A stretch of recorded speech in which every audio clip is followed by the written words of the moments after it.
Say you want someone that'll love you, someone who can please you, someone who can kiss on and rub you. Fuck you like this, fuck you like that. Oh, now I got mixed personalities.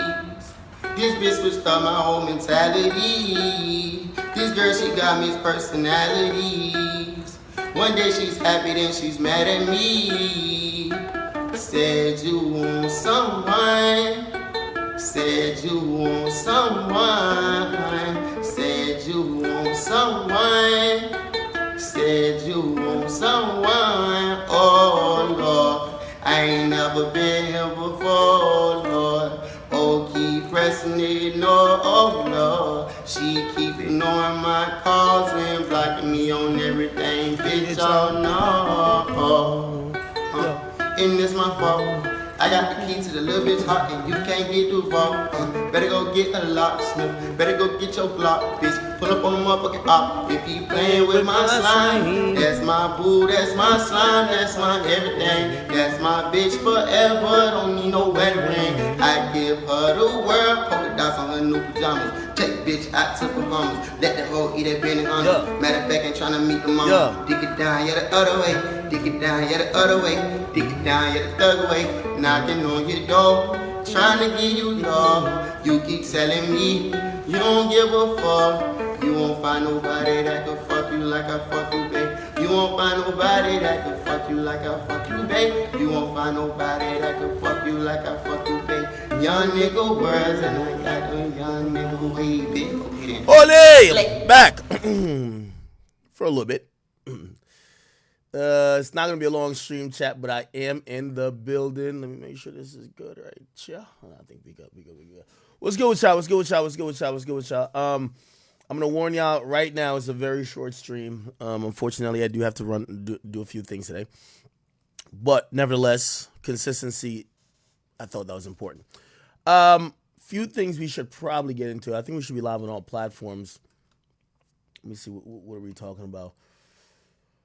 We have the reaction from Young Dolph's killer. We'll probably get into that a little bit. Some more lawsuits for Diddy, of course. Some fallout from the whole stream we did with Top 5. And Charleston White and YSL Woody. They're now like beefing, I guess. I don't know. Anyway, we should probably start with the obvious. What is the obvious, chat? What is the obvious? Somebody said, why even hop on? Because I want to be consistent. Like, I think I'm about to give y'all, I ain't gonna lie, probably gonna be like 2.5 hours. It's gonna be quick. I could have skipped today. I could have. But I think we've been pretty consistent, so I apologize in advance if I can't give you a 6-hour stream like I normally do. But I'll be back on tomorrow anyway, you know? It's a bunch of things happening in chat. Flacco's in town. I got some stuff. Me and Vlad do. It's a bunch of things happening. That's all that's going on. It's you know, unfortunately I can't just stream all the time, but I'm here. You know what I mean? Which I respect it. Anyway, really quickly, yo, chat. Ever since we did that Top 5 stream, shit has gone left. Well, not really, but yeah. Okay. First of all, a few things that happened. Top 5 was going, well, they're saying, yo, look at this. They say, yo, this aged well. Y'all got to check this out. This is Top 5 coming out of jail. And then they're going to, like, keep switching up to, like, him being our stream. Look at this. I'm going to bring every community together. The fuck, Sluggy? You leave fuck, Sluggy. Stop the violence. Positivity. I am Drake Shooter. 2024, I am Drake Shooter. I'm gonna bring every community together. Fuck Smoke Dog. Bro, Fuck Smoke Dog. who's Smoke Dog? You know He's a bitch. I seen him on the floor with his brain. It was cooking on the floor like some scrambled eggs. I felt so bad, man. Stop the violence. Positivity. We comfy. I'm comfortable. Somewhere you can't go. Be comfortable. It's like 7 p.m. He went to his ops neighborhood the same night and did a walkthrough in their local park, trying to get him to come outside. This guy's something else. What's up? What's up, y'all? We Gigi walking. We don't Benali walking. GGG! GGG! Guys out here. HOC! HOC niggas out here. Outside, yo. What's your plan? Okay. This is also after, let me see, where's the clip? The clip was, do I have it? There's a guy I guess he was going back and forth with. I guess the dude's name is K Money. Yeah. So apparently he said something on the stream. This flew over my head, pause. But, What do you think about old Casper and old K Money? Like in the beginning of the era when they were like dropping homicide and shit. Let me explain. They did drugs at a very young age. Their dad is a Batiman. So he touched them, and then now one is a fucking snitch, and the other one just does fucking Xanaxes and fentanyl on Queen Street West. Queen Street, but do you respect Queen Street West as a street? I respect every fucking block in Toronto. Not those two. Oh, never mind. Okay, one more question, Top G. Yo, you're a fucking boy then. Why you keep telling me question after questions? Don't you think I was interrogated enough? Because you're a goat. I fuck with you heavy, bro. this is like undercover detective vibes right here. I ain't gonna lie. I fuck with YG, Auntie, YG. Get money's man. Look, yo, is that Casper? That's K Money? Yeah, girl. Oh hell no. Yo, but what do you think? Okay. Then apparently, You know, just overseas this is K Money here, I think. and shit, living life, enjoying life and shit. Welcome home to folks. No man should be in jail, especially not no innocent man should be in jail. So welcome home to folks. But first thing the man does when he gets out, go on one of the biggest hip hop platforms in the world, and before even fixing his tooth, they're talking my name out of your protective custody ass mouth, talking about some fake snitch shit.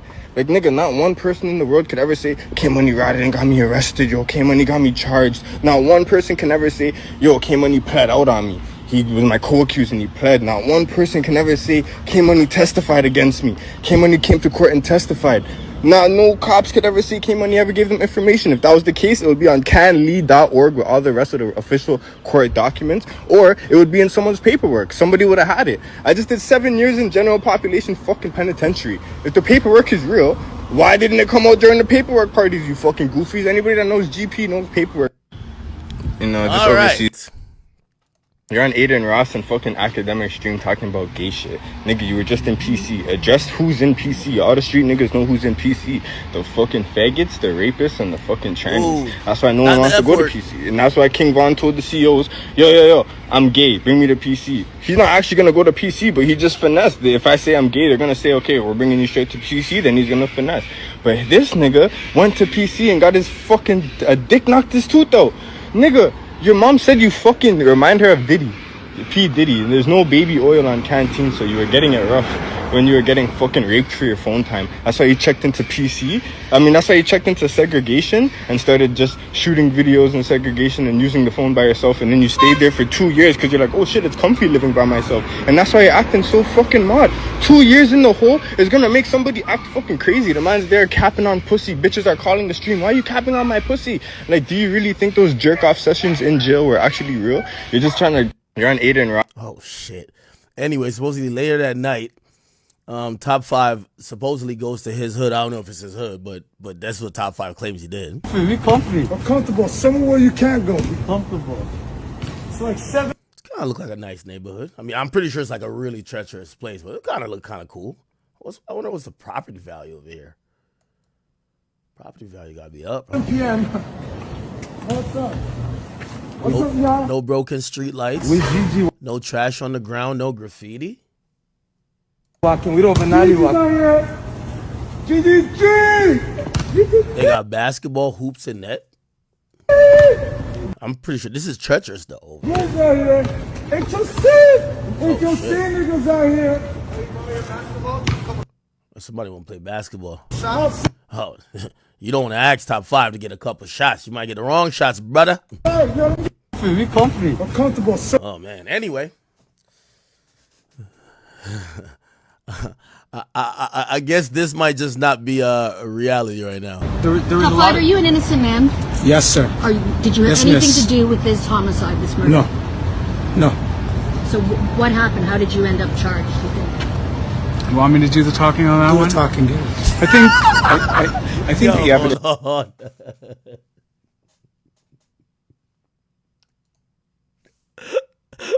Yo, I'm sorry, Chad. Yo, they got the Boondocks going on in Toronto. This shit look crazy. There was a Top lot five, are you an innocent man?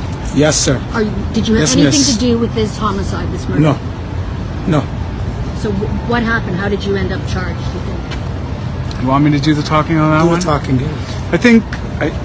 I think the evidence against Hassan was entirely circumstantial. I think, as Justice Schreck noted in his pretrial ruling, that the case against him was not strong at all.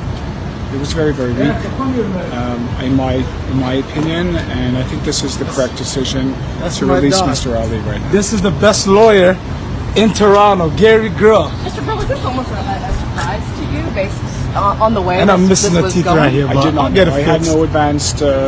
no advance notice of what the Crown Attorney was going to do this Yo, this nigga's like dead serious. Top five is on character status. morning.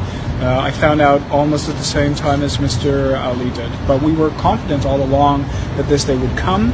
It just came a little bit sooner than we anticipated. Nah, Drake got the boy them on that case. You can tell this guy mean business.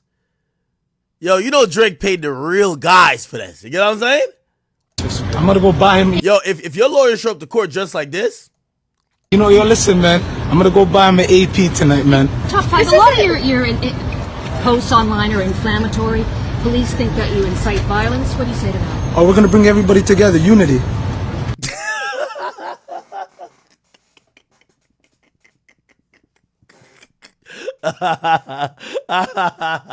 You know, unity. Are you going to start rapping again? Positive. What's your plan? I'm gonna bring every community together. Stop the violence. With positive Positivity. There was Top a lot five, of are you an innocent man? Yes. oh man, I'm not gonna lie, man. This is like a Boondocks episode for the ages, man. Riley would be going crazy. Nah, this is crazy.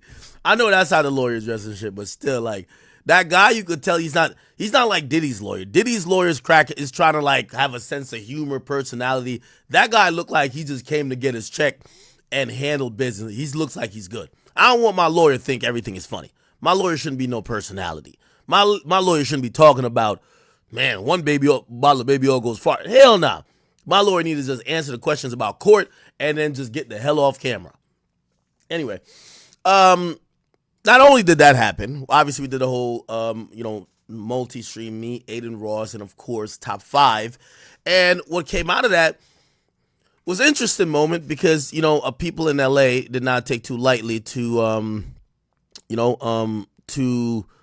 top five making some comments about, what his thought is. What his thoughts were on, let me see, the people who appeared in Kendrick Lamar video. Top five. According to him, he stated on stream, he said this. We're gonna link up in a couple days, and we're gonna do this pod in a couple. Me and Drake are gonna link up in a couple days, and we're gonna do this podcast. Oh shit.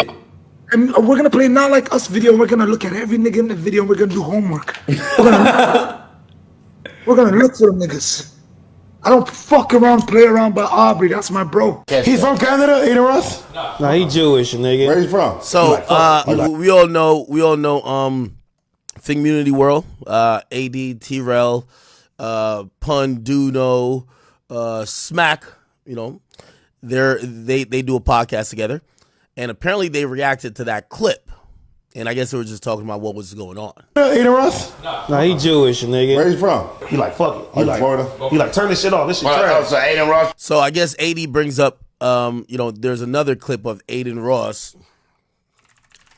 in the club. Basically, again, you got to realize Aiden Ross and Drake are very cool. Like, they're both on Kick. Both guys are Jewish. Like, they rock with each other. You know what I'm saying? Aiden Ross, club, Not Like Us.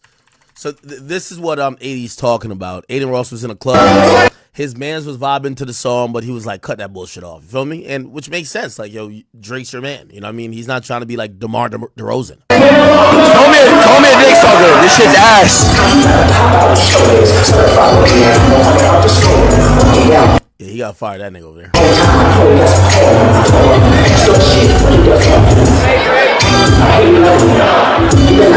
Now, supposedly, this is supposed to be Toronto. Is it Toronto? I don't even know if it's Toronto. This shit is ass, bro.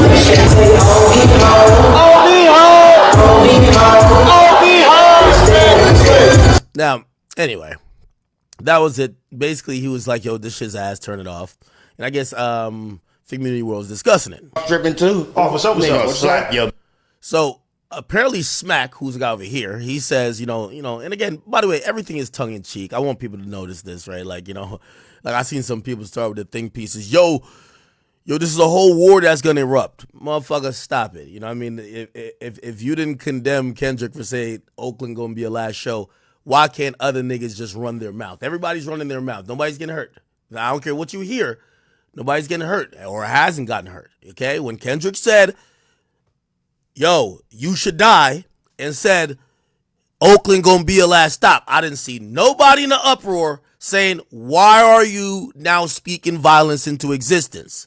So now the content creators, and let's be very clear, shout out to Community World, Smack obviously has a very close tie to TDE, Schoolboy Q, obviously subsequently Kendrick, but these are West Coast guys that are more operating out of pride, and they do rock with Kendrick, but they're not Kendrick's spokesperson like DJ Head ain't spokesperson for Kendrick either. So, they're just kind of, again, this is, to me, I look at it as content. Niggas is acting like there's like a Toronto versus LA war. No, okay? If y'all didn't condemn Kendrick for saying somebody finna die or be a last tour stop, yo, what Kendrick and Drake did, they gave the fruit that is going to continue bearing fruit until something else happened in hip-hop that's noteworthy surrounding music. Every content creator, every streamer is going to keep using that moment, reacting to these songs, playing off their reaction as we go forward, okay? So I do want to caution everybody who's trying to make this like, oh my God, it's finally going left. Yo, what's going on? No, okay? Yes, top 5 is like that, but if you think he's that stupid to come on a very public platform and plot murders, and if you think that Smack is this stupid to come on public platforms and basically saying he's going to assault somebody, well, you should also think Kendrick was that stupid to say Oakland's going to be your last show. And I think you should die, okay? These are direct quotes, people. Don't blame me. So what I look at all of this shit is, to be honest, I look at it as literally just content. I'm just going to be honest with you, okay? But and I respect either or kind of talking their shit. If I'm Aiden Ross, he probably doesn't give a fuck about hip hop beef like that. But Drake is his guy. Nah, I don't want to be in the club while and dancing to a song dissing my friend. Nah, I'm cool. If I'm Smack, be like, nigga, fuck you then. If you feel that way about Kendrick or the song, right? I agree with, not agree, but I understand both sides. And for the people who are trying to trump this up to like, oh, this is going left, I keep telling y'all this. If anybody ever get hurt or dies, only 2 people to be blamed. Drake and Kendrick. Nobody else. Okay? Okay? I don't want to hear nobody talking about, oh, no. They started talking big shit way before anybody else. And I always told y'all the people who get hurt are never the main people. It's always the people that are the underlings. So you got to blame the people who kicked it off. Like, to be honest, for all them shootings that's been happening in Memphis, yes, that's because of the beef between Dolph and Gotti. That's it.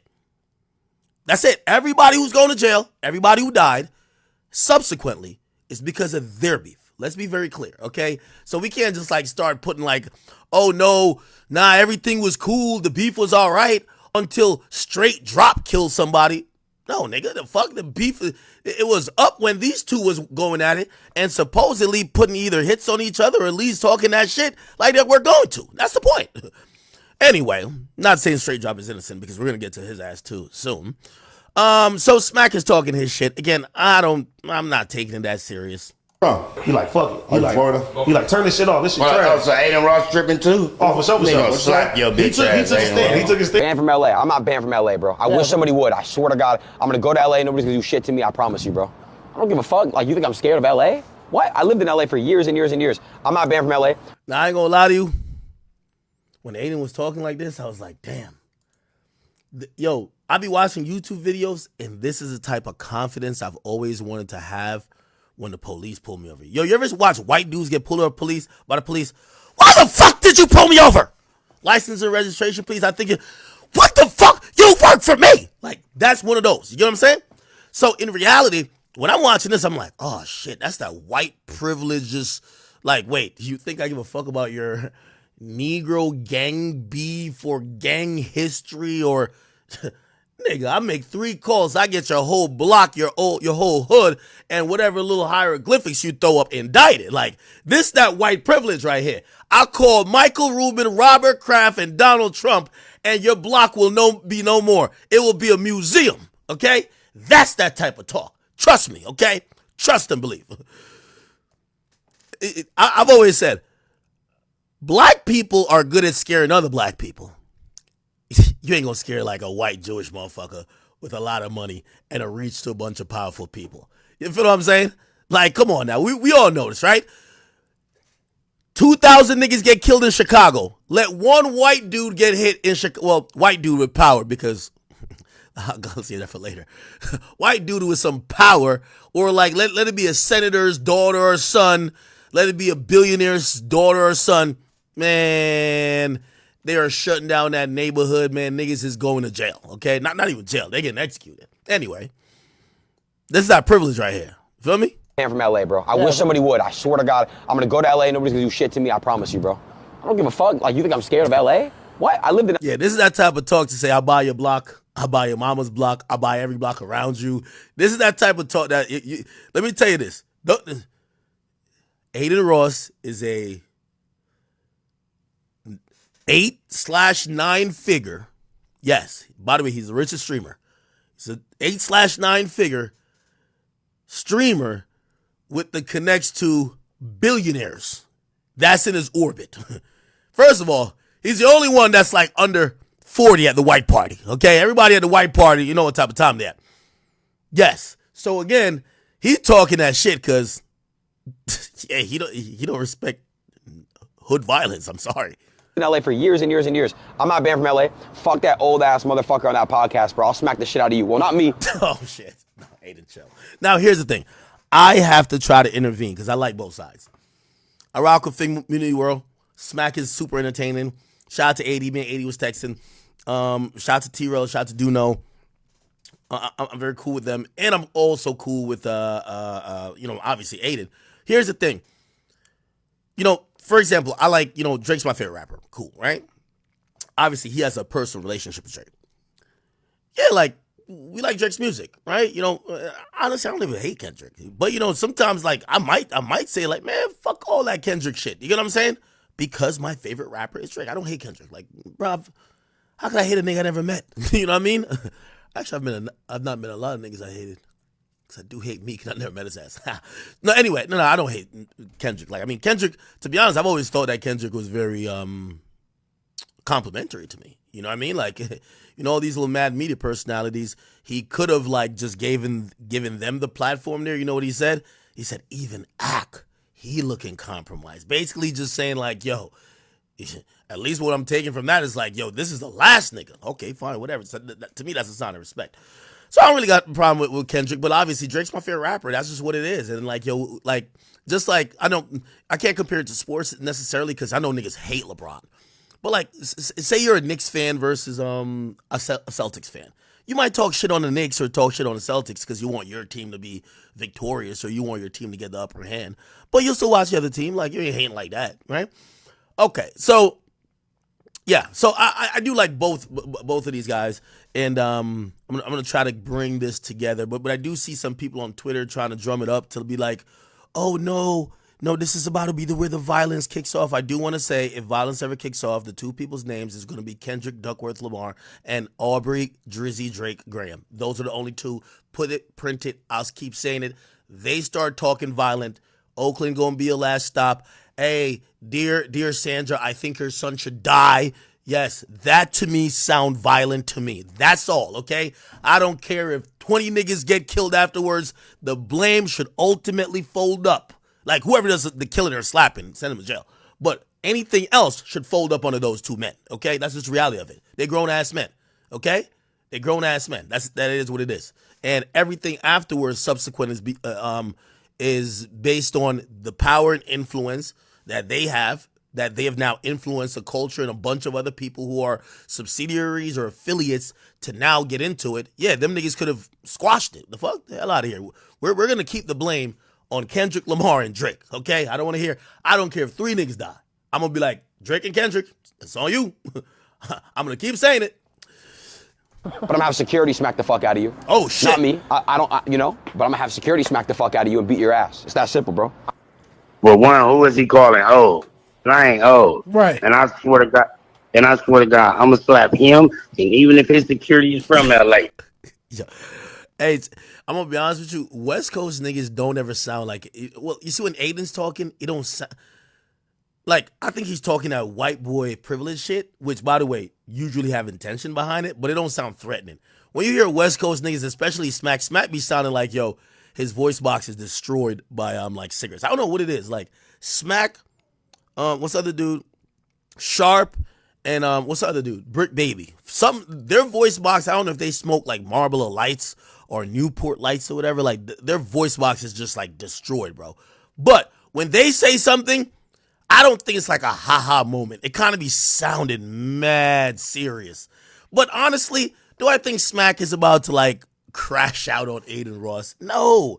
Do I think Aiden Ross is going to be crashing out on Smack? No. By the way, do I even believe that Aiden Ross and Smack are ever even going to be around each other? Fuck no. They gonna get slapped too. So if he comes with out of town security, they really gonna get smashed. It's no fly zone for him. He just put himself in an equation that he can't get out of. Aiden Ross, no fly zone. Please let me know when you get to LA. Aiden Ross, let me give you a tip. Security get popped every day, B. What if a security guard sends you a message back like shit? Aiden Ross, let me give you a tip. Security get popped every day, B. So come do it. Go to jail. Okay. Now, obviously, as I said, this is all content, but the temperature seems to be getting taken up. We do have to, hey, listen, with all due respect, and, all these people are connected to somebody who will do some shit, but community and also Figmunity World, they're doing entertaining content. Again, trust and believe. And I don't think I'm speaking for like AD and T-Rail and those guys, but I believe that if that was their energy on, I'm about to slap somebody, I'm checking somebody, I'm going to do something, I think they would have done it to Adam already. So I think they realize they're in a privileged position. They're doing content. They're talking shit, and again, it's just shit talk back and forth, right? No, it's shit talk back and forth. Now, I know some of y'all might be like, nah, no, it's not. But to me, it's shit talk back and forth, right?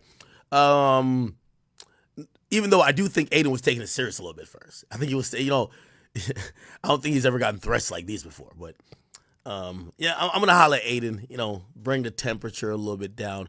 But it is content. Shit, for Figmunity World, bro, I seen them being, talked about by a lot of people. And whether it was good or bad, like, shit, this was a visibility upgrade. And for Aiden Ross, I think his viewership look at this not like he's in fear or in threat, but as like good content. For the rest of your life, it's so worth it, bro. Your shitty life. Come on, let's try it. Let's make some magic happen. Come on, try it. At least you'll go to jail for what, minimum 5 years in LA? What is it? I got the best lawyers of all time, baby. Let's do it. And I'm gonna low-key sue you for that. I can't wait. Yo, let me get that clip again. Put that on my phone right now. Send that right to my lawyer. I promise you I'm serving you ASAP. Don't ever threaten my life again, you big bitch. Go start a family. This podcast shit's not for you. I'm not a gangster. I'm not about that life at all. That's why I said security's gonna do what they're gonna do. But now, I'm going straight to my lawyers. Yeah. Okay. All right. So, hey, you mess with a Jewish dude, he gonna definitely be like, yo, I'm going to the courts. And hey, as I said, this is content. If y'all ask me the people that would do something like really, that would be the direct fallout of a Drake and Kendrick beef. With all due respect to everybody included, I don't think anybody included that's named are the ones, right? So again, you know, I look at it as content for everyone else. This is what it is. All right. All good. By the way, apparently top 5 is going to be on No Jumper today. So, you know, he's, you know, yo, if you ever want to know anything about top 5, this might fuck you up. He's really like that in real life, but he also has an internet persona, right? So he'll be super funny, super entertaining online. Doesn't mean he's just going to kill someone online, right? If he does some violent shit, that's because that's him doing street shit outside of this. And by the way, that's the reason why he's not incarcerated for life. You know what I mean? Like, if he was, you know, I attended a couple of the pre-trial hearings for top 5. They had a Zoom link, so I popped in there. They played a lot of like content that he was doing online, whether he was on live or sometimes he came on Twitch or whatever. And it was just him talking shit. And they weren't really proving that he did a crime. It was just kind of proving that this guy likes violence and probably promotes violence or whatever the case is. But if you didn't know, the reason why the case was ultimately tossed, it's like the Young Thug situation. Yeah, Young Thug makes his money by saying he's going to kill 50 niggas. Did Young Thug kill 50 niggas? Well, you could answer that. That's not up to me. But that's kind of like the crux of that matter there. And it worked out in top 5's favor because the prosecutor came with a lot of innuendo that was based on online, you know, oh, yo, look, he's talking about this hood here. He's talking about this rapper here. And essentially, none of that led to anything credible about the crime he was charged with. And they were like, yo, I don't have anything. Let the guy go. So that's why he got out from that case. Anyway. All right. Good. We could get to the Diddy shit. Me and Drake are going to link up in a couple days.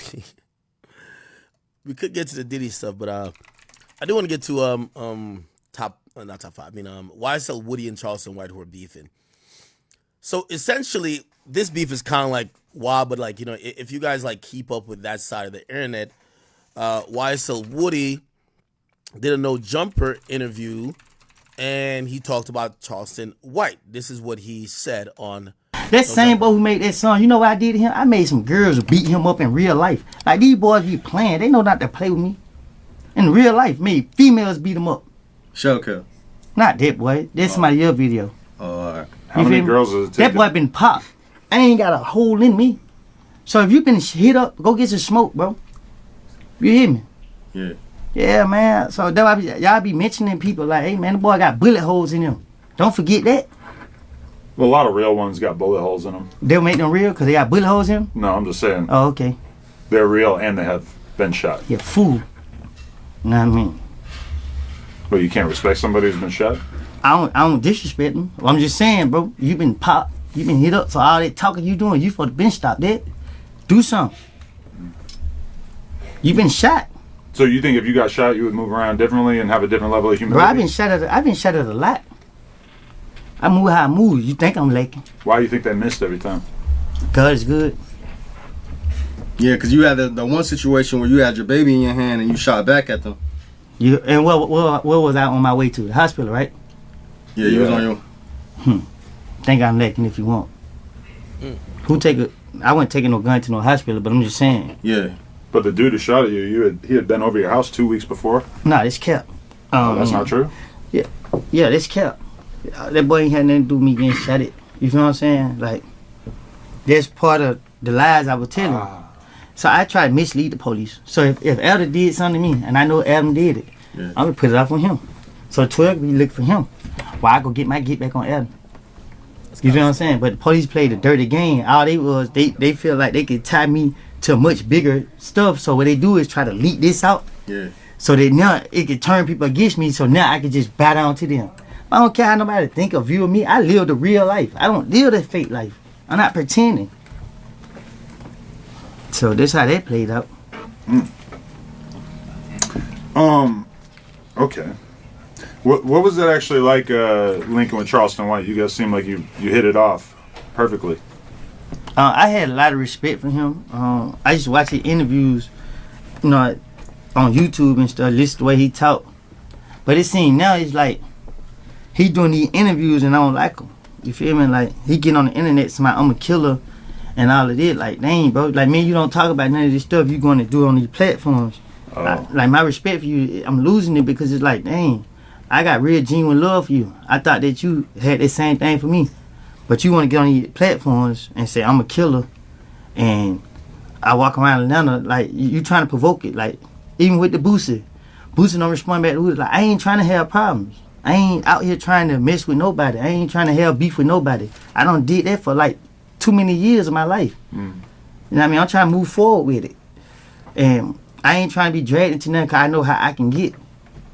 And you playing, you feel what I'm saying? So it's like, and like I said, I didn't expect you to be doing this. You feel me? Because the respect I had, I put you so high up in my, you feel what I'm saying? I don't respect people that much. Yeah.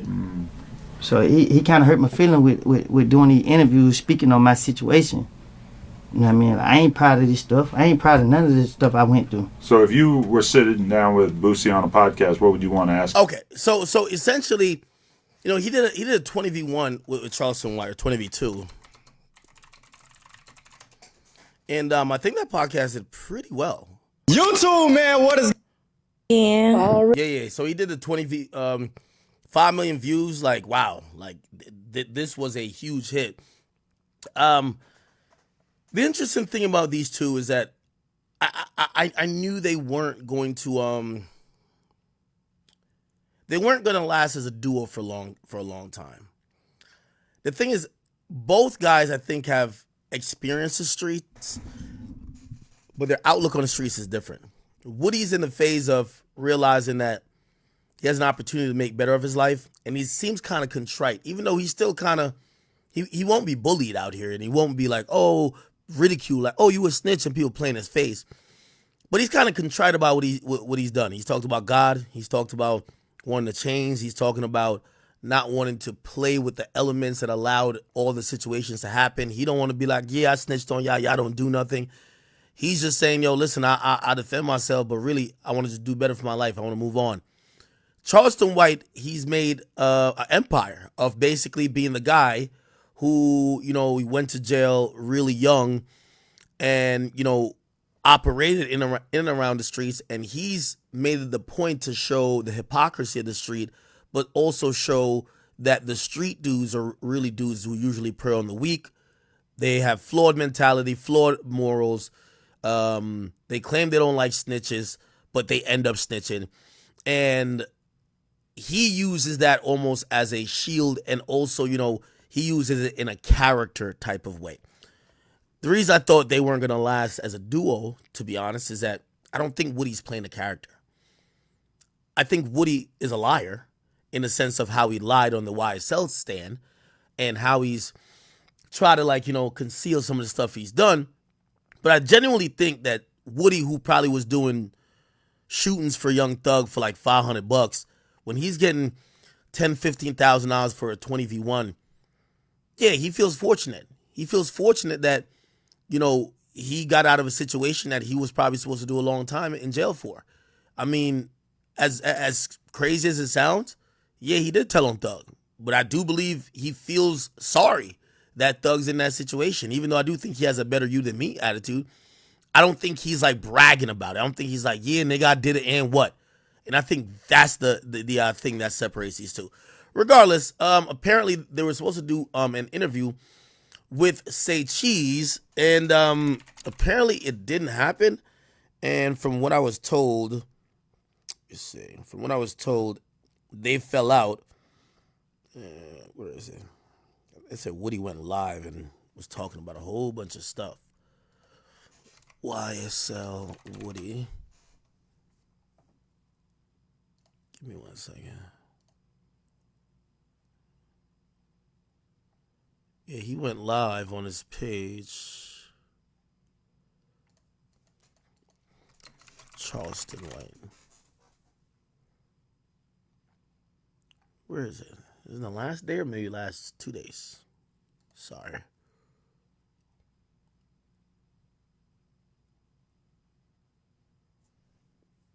Where is it? Actually, you know what? Let me just play Charleston White side first. So that's on Say Cheese. Here we go. I'll play like about 5 or 6 minutes of both. It's really, both of them are going crazy.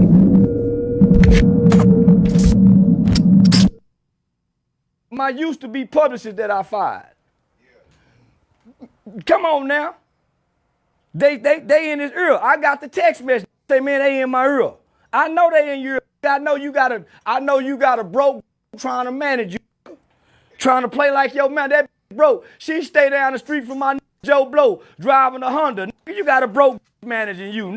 You go take any kind of booking.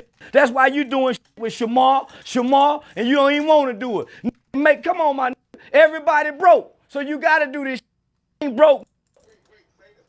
Yeah, that done made me mad, Sean. They got me, and I want all the smoke. And I want all the smoke, my with whoever. Give a about no gang banging, snitch, turn 20 versus 1 star. I don't give a about nothing. I give a about a mother thing. Got me up. And the don't know what she doing. The nigga being misguided all this motherfucking life still to this day. Now come crash out on me. Yeah, that done made me mad. Yeah, I done tried to pack fire and play fire with it. Got me up. And then Barry White, whole ass over there. Man, this nigga got me up, home. Everybody, and listen, they can't get no interviews if they don't use my name. I come to find out the bitch been using my name. I had to tell that, say, quit using my name. I don't want to do nothing with that nigga. Then shot up the motherfucking neighborhood. I work with niggas that walk in redemption. All my niggas done kill somebody, but they walk in redemption. So once I saw the nigga was trying to redeem himself, yeah, I f with him. Oh, he go to church? Okay, yeah, I f with him. But now that kept trying to do interviews with me, and now I ain't doing nothing with that nigga, my nigga. So once he done the Danger Project, but you couldn't have done the Danger Project without using my name. So his manager trying to play like she knows something. She ain't a girl. Man, don't know what to do. He's so confused and misguided. But one thing I know, he ain't no lawyer. He turned on Thug now. He'll turn on me too. The nigga turned on Thug. People in his ear. So it's easy to get in his ear and do the nigga like a puppet. I don't with niggas that cause harm to their people. Wait, who's in his ear? His team, the that used to work for me, that was telling my wife about my girlfriend. The bitch was going to go tell my wife about my girlfriend. Was all in my wife business. And my wife business, that's how the bitch got fired. Being in me and my wife and my girlfriend business, that's how that bitch got fired. Being in my motherfucking personal business. Chelsea, you need to pick between your wife and your girlfriend. You need to stay out of it. You ain't even got no business speaking on. So that's who it is real. Because I'm trying to show the nigga how to get real money. I'm trying to show when you come here, you ain't got to give her a percentage of your Say Cheese TV interview, my. I set it up for you, and I ain't getting nothing off of it. That's real. I'm setting it up for you, and nobody gets a percentage of this, my. Come on. That's what they mad at. I'm going to show them how to get paid directly. I got the TV networks. Mediating between Ryan with the sauce for me to talk to him to say, hey, Woody, can you stop doing so many 20 versus 1s? The 20 versus 2 with you and Charleston surpassed so many numbers. The television networks want to turn this into a series. We already got the script wrote out. Can you tell him slow down? They won't listen to nobody because they all poor and broke.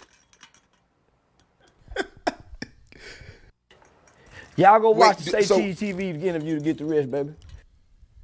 So do you think that's the agenda to divide y'all because it brings in more revenue for him though? Parties? Because I'm gonna show him.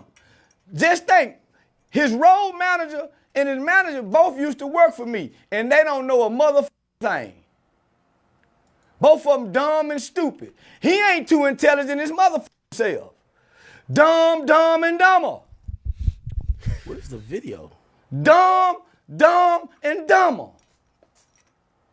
So I'm showing him, my nigga, you used to be a gang banging nigga. I'm a game nigga. I'm smart. I'm sharp, nigga. I can show you rather than tell you. Let me show you, my nigga. I f with you. I see you have some remorse for what you done. I see there's some empathy. But my nigga, you can't show it in these 20 versus 1s. Pull back from all the, and let's get you a documentary. Right now we got your present story. The world have come to know you from being a shooter, turned snitch, turned court witness, turned YouTube star. But we don't have your backstory. How did you become a shooter? How was you raised? Where was you raised? What's the trauma? What's the abuse that caused you to become so violent where the FBI will have you listed and documented as Atlanta's top 10 most violent criminals? You still have victims on the back end, brother. Have you forgotten about that? So how can I walk with you with who I am in the community if we can't go get the backstory of who you are where we can walk with redemption with you? So that's what I was telling her team to do. His team. Telling him, say, homie, you need you a documentary. We need to get the backstory of who you are. Yo, could somebody send me the Woody's version too? Him and his team got mad because on a platform, I identified him as. I remember that. He went on No Jumper to speak against me. I had been calling him days before that interview, not knowing he was mad at me. He could have easily picked up the phone and said, bro, why you do that? Okay. I noticed his team intervened and said, hey, we don't want him talking about Mechanicsville. But y'all didn't intervene when he talks about Charleston. When the narrative was, you have shotting up people. So you get mad at me for speaking about you being a killer when it's documented who you are and what you are, only for you to turn around 10 minutes later and talk about how many nightclubs you done shot up over the weekend in Atlanta. That's it. So I finally get in touch with him when I go to Atlanta. That's how you seen me and him at the aquarium. I wanted to go to the aquarium just to clear my mind, see something different, get off, So I invited, come on, nigga, me and you, let's go to the aquarium. Because I wanted to talk to him about what the network was saying. He bring his girl, his daughter, and the bitch ass nigga Barry White. Hoe ass Barry, the dick right. Okay, let me give a little bit of Woody's take. Bro, for real, bro. Come on, man. Barry White, and Jill. What is you doing? You caught me. We don't do these 20 verse 1, ain't gonna way out, and then you doing 20 verse 1. Man, you ain't really got nothing going on. You don't want money. You want clout, bro. Everything you do is about clout. Clout. You and the rest of these boys out here about clout. Every time you with me, yes, sir, you talk to me with respect, and I talk to you with respect. But as soon as you go somewhere else, you want to be... I might be wrong in saying this, but I'm going to keep it a bean. I think that Woody, he's getting money from this shit, but Woody's like a dirty street nigga, man. Like, I think he's fortunate for that. But even listen to his interview, I think he did with Dan's a project. Like, I don't think he's fully yet understood that he's like a content creator. And this hype is going to fade. And yes, you're going to have to keep making more content to keep getting paid. And, he says he doesn't want clout, which I agree. Like, I think a lot of his moves is like, we're tuning into him, not him trying to get us to tune into him. Let's be honest, right? And so I kind of agree with him with that. Charleston White's a content creator to me. Like Charleston White is a content creator. I don't think Woody has passed or crossed that bridge yet. So I think that's another part of their disagreement. Disrespectful. Like, come on, bro. You grown, right? You a grown man. You ain't scared of that. You don't want no... Man, come on. It's just sad, though, bro. You know what I'm saying? You claim that you this type of person, but look at all the stuff you doing, bro. Come on, man. Like, seriously, bro. Like, yeah. You thought you gonna come out there and be you. I moved around your whole town. No security, no weapons, no nothing. Only faith in God. I ain't understand nothing nobody talk about on no internet and in real life. If somebody want to bring harm to me, then so let it be. But other than that, man, I'm not living my life in fear of no man. Straight up at all, bro. Like, for real, you chasing clout. You only got plugged with Say Cheese TV. Who care about Say Cheese TV? No disrespect to what he got going on. But hey, man, if he gonna allow you to miss out on interfere with what he got going on, then that's what you call stupid.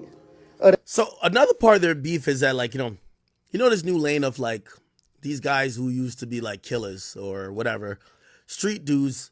I blame Vlad for it. Not blame, but I blame or give credit to Vlad. Vlad started bringing these guys on, giving them insane clout, but then they start getting paid, right? For example, like you think about some of the guys who probably wouldn't be lit other than Vlad. Vlad pays him $20,000-$30,000 an interview. What that turned out to be is these other guys, like, you get the Ant Glizzies, you get the FYBJ Mains, you get these other guys. They show up on a platform at first, and then people are like, oh, you're kind of funny. The person who does it sees the views and say, oh, shit, maybe I could keep milking this cow, pause. Good, and I'm actually happy for these guys because these guys realize, all right, well, if Vlad's going to get paid, let me ask for a check because he's now using my personality and my story. It's cool. And using it consistently at that. And also, what people be thinking that, like, I interviewed OT7 Kwani. I think OT7 Kwani was offered money to do some interviews. He didn't do it. Why does he do it with me for free? Does it with me for free. Obviously, a musician, there's a quid pro quo there, right? Like, you're going to give us promotion by putting out this interview that's hopefully entertaining and insightful. That's going to gain maybe not only our fans interested in what music we're going to put out, but maybe other fans are going to be like, oh, this guy got a good story. Let me go check out his music, right? So that content is to bring more interest to him, give context to the music, and hopefully increase the demand of people who want to watch him perform or watch him, make these music videos. For these street dudes, and I don't blame him. Like, you don't have a product to sell. Right? So if you interview on Adam's platform 20 times and you're FYBJ Main and he's getting 1 million views every time, like, he's running up the money, you're not running up the money. So at that point, you're like, well, listen, just break down the money with me and it makes sense for me. And honestly, these days, I think people like watching these guys interview. Like, I just interviewed Nardo Wick. Like Nardo Wick, but boring. Nigga's boring. They ain't got shit to say. Nigga don't got much drama. They ain't got nothing jumping off the page to say. Basically, go check out his music, right? Cool. Interview it's kind of slow, right? If you interview Woody's now like this street character. And that's what hip hop, like a lot of like the shit that's getting the views is these guys are like street characters, not even rappers. Just being able to tell a story, entertaining, got a personality you like. His personality got derived from being on the stand. Charleston White personality got derived from this character that he's like someone who tell, like he's like the guy from the Boondocks. So again, that's the new wave. Charleston White is trying to break out of that. And I can tell he's trying to break out of that because Charleston White, for the most part, will charge a lot of the newer content creators trying to get a viral video by having him on. He'll charge them $10,000, but if he's going to come link act, he's going to do it for free. Right? You know what I mean? Obviously, I don't interview him all the time. I'm pretty sure Say Cheese pays him because they have a great relationship, and he does it like Boosie, like all the time, right? But why does Charleston White do my platform for free or have? Well, it was a chance to expand his audience and demographic, right? Okay, it's also like a little notch on the belt. Pause. All right, I do Axe platform. Gets me a bigger audience, a little bit more people come, pause. And then my price could keep going up. It's like CNN, right? You're not like, these guys are charging, like Charleston White at this point charging $10,000, $15,000 an interview. If CNN wants to do an interview with him, he's not charging them $1. You get what I'm saying? So Charleston White gets that thing.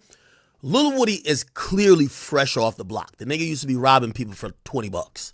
So for him, because he doesn't understand this content creator space at the moment, he's not trying to, number one, maintain whatever clout he has, or he's not even trying to increase it. So that's why you don't see him clout chasing.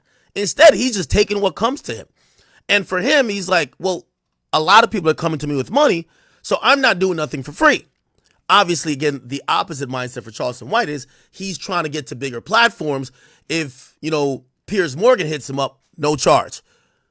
A YouTuber with like 5K followers or even 20K, you got to pay, right? Again, he's treating it like a content creator. Woody's just not treating none of this like a content creator. So that's why they're also having a falling out because Woody's saying, why the hell would I do a free interview? Like, and Charleston White saying, no, this is this is like a bigger play. Like he's not getting it though. Other than that, bro, I ain't no type of gopher. Yeah, y'all think I'm a gopher, and I let y'all think what y'all want to think. I let y'all say what y'all want to say, because I taught myself not to let words get to me. But when you gonna get on here and try to bash other people that been good to you, bro, come on, man, cut the shenanigans, bro. Come on, man. Man, you friend, bro. Like at an all-time high. You mad 'cause I ain't do an interview. You want me to go sit down with somebody, TV show, all this stuff in your benefit. You call my phone 100 times. I'm forwarding you to the voicemail. I'm not responding back to your text message. You want to read half of the text message. Read the whole thing. I told you, bro, don't get on your platform speaking on my name. I asked you nicely, bro. You tell me I'm a killer, I'm this and that and third. You can't name nobody I killed, bro. You can't name nothing about me. You come around, you ill hustle, and you try to go on these platforms and tell my story, but you just don't know I'm feeding you wrong information because I know this is what you do. Yeah, everybody think I'm stupid. Ha, ha, ha. Yeah, keep thinking it. Come on, bro. Straight up, man. You grown, man. You too old for that. Get that hate out your heart, bro. All that jealousy stuff ain't gonna get you nowhere, bro. Gotta remember, bro. Most people gotta come to Atlanta.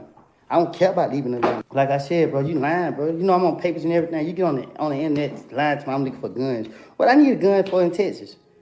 What I need a gun for? I don't got no problem with nobody out there. What I need to walk around looking for guns for?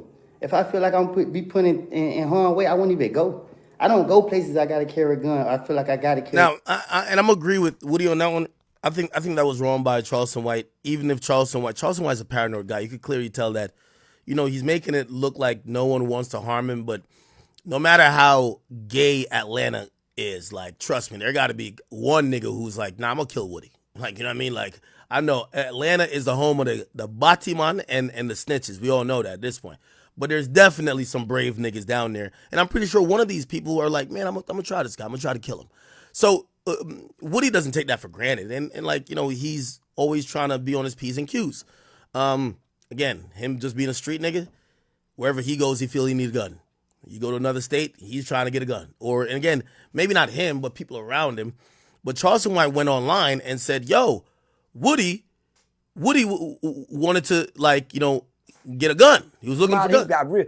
That killer came out in his eye. But I listened.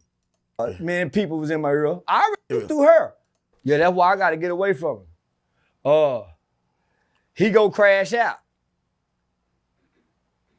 He don't know how to. And he's too easy to be manipulated. I know a little bit of your backstory. I think if we can get you. Now she trying to get the rental car for him. I done already sent my wife to go get the rental car yesterday morning for him. More out here. So I'm trying to show him. But I done led the horse to water. I can't make him drink. This is where I walk away and lead the horse. Now, me personally, I do think that Charleston White shouldn't have brought none of this to the airwaves. A lot of times business goes wrong, and it goes wrong behind the scenes. And let me stop, because I think Woody brought it on air first. He brought it on air with saying he don't rock with Charleston White. So let me stop. But still, I don't think he should have said the whole thing about, yo, he's not, he basically said that Woody was looking for guns. Like, Woody's on probation. You know what I mean? Like, the snitching shit is whatever, but he's still on paperwork. Barry, they're riding with him. Don't forget he got victims, nigga. Y'all playing. But of course, I think everybody play. Nah, I don't want to do nothing with you, my nigga. You ain't my kind of nigga. I'm too sharp. And I told that nigga, you ain't ready for the big stage, because I told you last night and last week. Yeah. That was bad PR.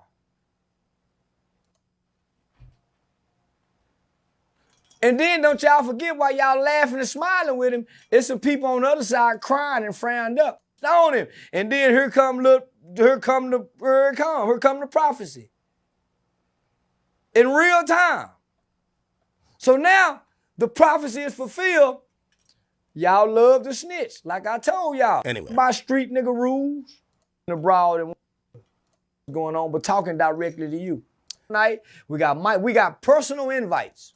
People who know me know, man, that nigga, they're gonna become less accessible because they don't know what they put money off of it with a YouTube, because I'm a victim for my victim compensation. All right, anyway. They stopped it and they he basically says he brought him somewhere and the guy was trying to get guns, which is like, I'm gonna keep it a being with you.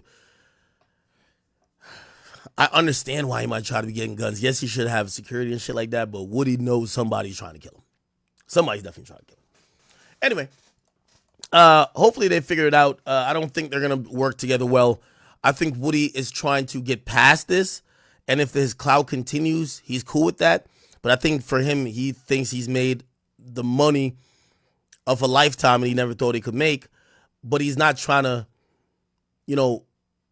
boast or brag or live in that moment of, oh, you're the killer who snitched. I don't think that's what he want to do. If anything, his story sounds like that of one of PTSD, redemption, understanding that, yo, listen, yeah, I did tell, I did do some selfish shit, but niggas did selfish shit to me too. Just understand my side, and even if you think I'm whatever, snitch, whatever, just don't disrespect me in my face because I've never gone for that.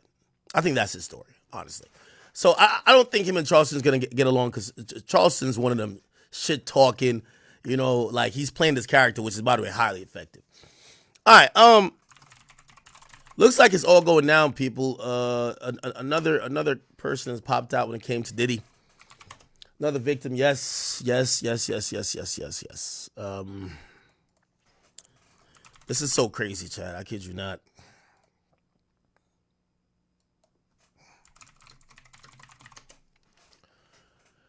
There's a new victim. I was actually thinking this victim was Gina Hyo, but it's actually not because she did the interview and she recounted like a couple years of being with him. That was before the time frame that this new woman is talking about. But Diddy is facing his 12th lawsuit. And it was filed by a woman who is known in the lawsuit as Jane Doe. Clearly, she's hiding her name. There's another woman, which was a 17-year-old, who was going as Jane Doe.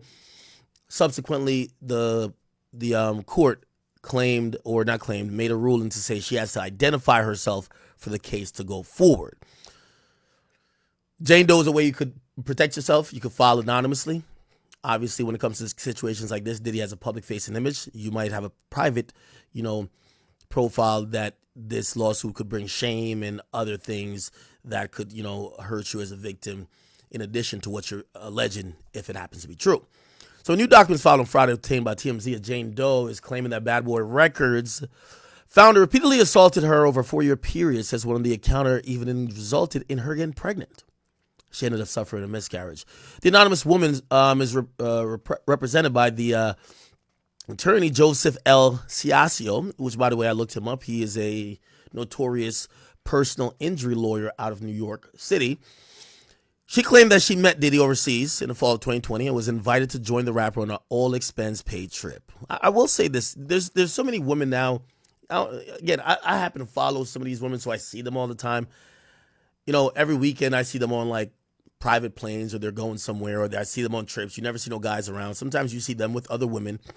And I'm going to be very honest, that's the thing that's happening in the industry. You have these rich guys or rappers, doesn't have to be executives like Diddy, just rappers. They'll fly out like 20 girls. They might end up shooting a music video. Everything is all expense paid. Sometimes these girls, if they're strippers, they'll ask for like, yo, yeah, I'm going to miss a week of work. Let me get 2 bands, 3 bands. And essentially these women fly out and, again, it's from what I've seen and how these rappers have done it. Cause like they talk about it. Again, I don't know if that's what Diddy was doing, but what I'm telling you, this is very public. Like this is like, I want to say every other rapper does this, but it's almost understood. Like these women, they're going there to fuck. Like it's like a fuck trip, but they get to be on a private jet. They get to go to Dubai. They get to be in Turks. They take mad pictures. You never see the guys. They just look like they're just like vacationing. But basically, to me, I feel it is escorting, right? You're coming out there. They give you a couple $1,000s. You're over here bragging on the gram, like basically advertising your services or your body to the next person who's going to fly you out. And then eventually you just get fucked. And for the most part, it looks like that's like normal in the industry. Anyway, that's what this seems to be describing. I'm not saying that this woman implicitly agreed or knew that she was getting flown out on an all-expense-paid trip to have sex with Diddy or anybody else. But that's what's being alleged, okay? Again, I only give you some of the context here. And yes, we're not defending Diddy. Like, there's too many allegations. At this point, if there's smoke, there's probably fire. Also, we got to take every allegation and be like, who knows if it's true? But even if it's true, if it's not true, like we're not gonna like make too much about everything. All we know is Diddy was on some creep shit. Clearly, right? All right. So the woman says she saw Diddy regularly between 2021 and 2022 with the rapper and his team arranging for her to meet up with him at his homes in LA, New York, and Miami. So basically, she was a fly out thing, okay? Yo, I'm having a good weekend. I'm going to the Bahamas. You want to come through? Pay for your flight. That's what it seems like, right? Cool.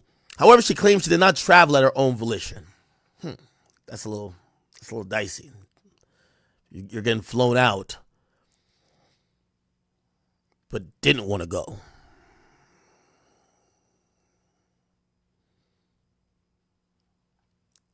I gotta find the actual lawsuit, because why would you describe it as a all expense paid trip and then say, I didn't fly out of my own free will?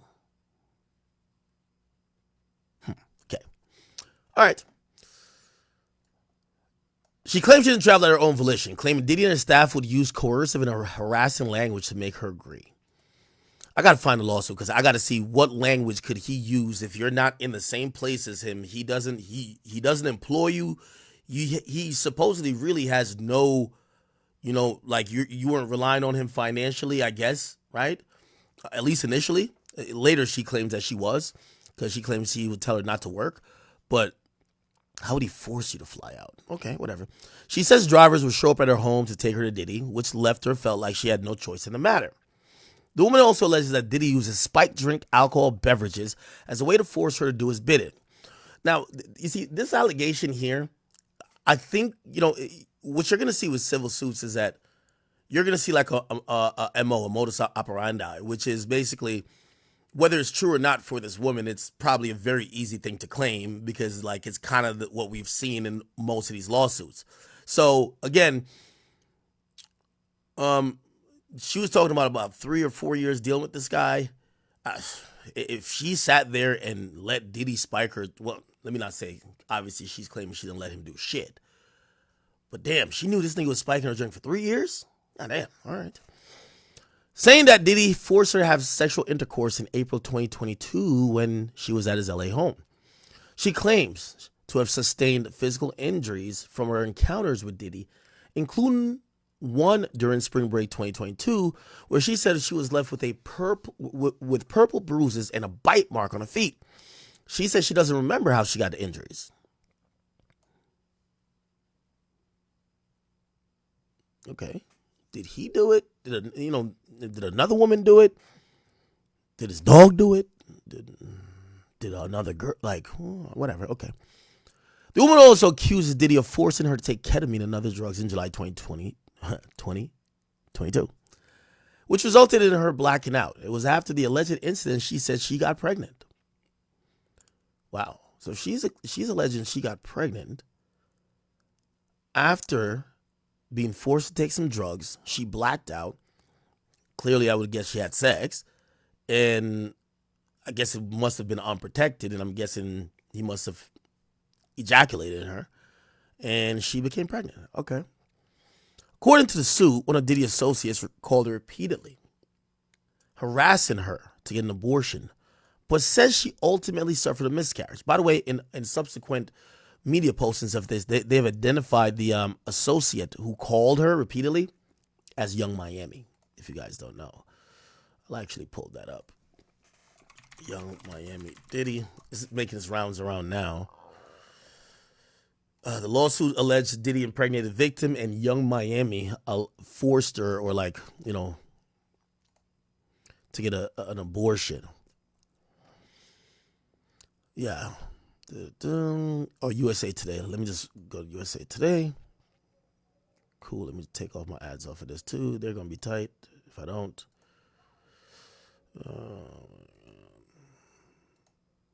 What the fuck? This shit is slow as hell. Yeah, did I hear Pluto upstairs, man? This nigga always crying. All right, Jesus Christ. What's up with my computer? I think Diddy's hacking me. Pause. All right. Pause on this. All right, good. All right, here we go. So, yeah. So, it apparently it happened until July of this month, which This is a thing, again, I'm not playing interception or whatever or defense for Diddy, but we do have to ask these questions if we're being fair, people. Could we be fair, or should we just say fuck Diddy and be like, fuck it, just could we be a little bit fair? There is a question to ask. If this is a recent event, I'm wondering if she was interviewed by the feds. Did she testify in the grand jury? Will she be a witness? Or who knows? She could have been too scared to. We get it. But we're now at our 12th victim or alleged victim who's making these allegations. And that indictment look a whole lot thin because it only has one, which is Cassie. Obviously, a civil suit, these are allegations, just like a criminal suit, except, civil suit is the pursuit of money or some type of restitutional, compensation. I'm wondering if these people tried to get this guy locked up, try to work with law enforcement. Has these claims been vetted by law enforcement, right? I think some of these people, remember I was saying to that guy that came on with, what's his name? I wasn't defending Diddy. I said, I personally believe that Lil Rod lawsuit, there's probably some truth mixed in with the lies, but I do think if these civil suits aren't like bare bones of just factual information, you also put the feds in a pickle, right? Because if they use you as a victim, you filed a lawsuit already. They're going to come back. Diddy's lawyers are going to use your lawsuit and be like, well, she made these accusations. Like for example, the Lil Rod lawsuit. He claimed he put pictures of women that were supposedly underage. Diddy's lawyers fired back, and the women themselves spoke out to say, hey, that was me in the picture. I'm not underage. So if he's a victim and you use him in a federal case, Diddy's lawyer's going to have a field day. Hey, his victim lied already, or at least misrepresented the truth in the original filing. So I do kind of wonder why we aren't seeing these mountains of women represented in the criminal case against Diddy. Now, granted, and we have to be fair, it's early. A superseding indictment is going to come. And I think there's going to be a new wave of victims. And I think those victims, we're going to then look into their stories a little bit more, because a lot has been made about the Cassie stuff, which rightfully so, because I think we all agree that Cassie was going through some shit, right? Even if you believe some stuff was consensual, you're like, come on, bro, this nigga was beating her ass. He was doing a lot. That boy was going crazy on Cassie, right? Cool. But yeah, this one basically says that she was a victim up until July. His house got raided in March. It was announced that there was a grand jury being impaneled in May. So she was still being victimized. I'm wondering how she gets a lawyer to file a civil suit and doesn't just go screaming at the HSI and the DA, or not the DA, the AUSA, to say, hey, I'm one of the victims right now. Anyway, regardless, and these are just things to think about. The lawsuit's popping up now. Okay? Cool. The lawsuit includes startling allegations, including claims that Combs forced an unnamed woman to have vaginal intercourse without her consent, drugging her and impregnating her. The lawsuit alleges that Combs and his staff recorded. Now, this is going to be very important. What hasn't been made about, Damian Williams, the guy who's the AUSA, he has not specifically spoke to what has been found on the seized surveillance tape, or what has specifically been found on the seized electronic devices.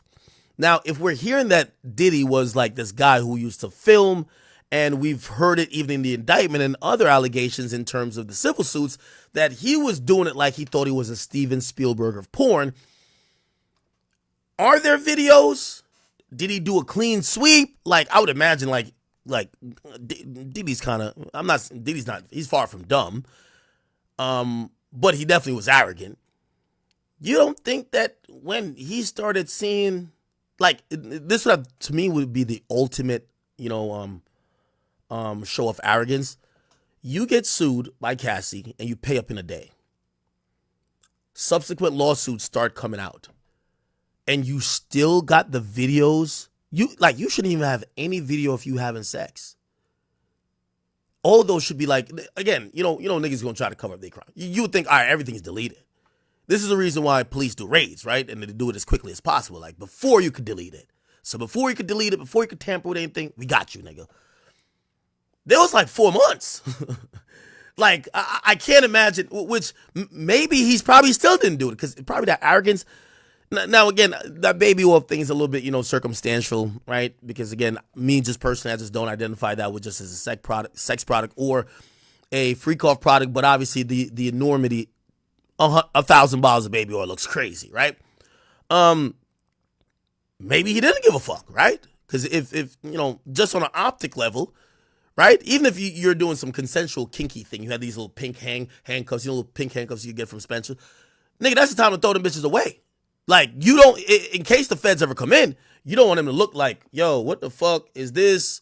Like, was this part of, like, you want everything to be clean. So maybe Diddy didn't delete anything, but we haven't heard any specific word about what was found, or even if there was an allegation to the fact of, Diddy deleted it, or no, he cleansed his whole surveillance system before the feds got in there, right? It looks like they got some shit, but they haven't told us what. But we keep hearing about him recording these sexual encounters, right? And apparently it was without her consent, and he caused her to be afraid for her safety and anxiety and depression. The lawsuit also alleges that Combs continued to contact the alleged victim in order to control her actions and autonomy. Okay, so maybe she was one of the people that he was contacting after the lawsuit to be like, yo, anybody reach out to you? Any feds? You good? Who knows?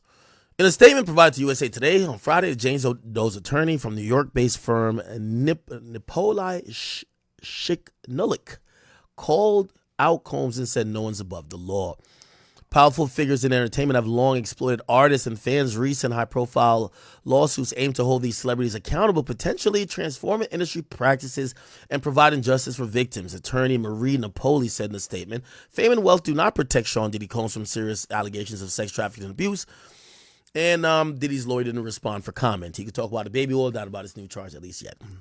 I'm playing around because they probably reached out to him like 5 minutes before they published this. Jane Doe first met Diddy in the fall of 2020.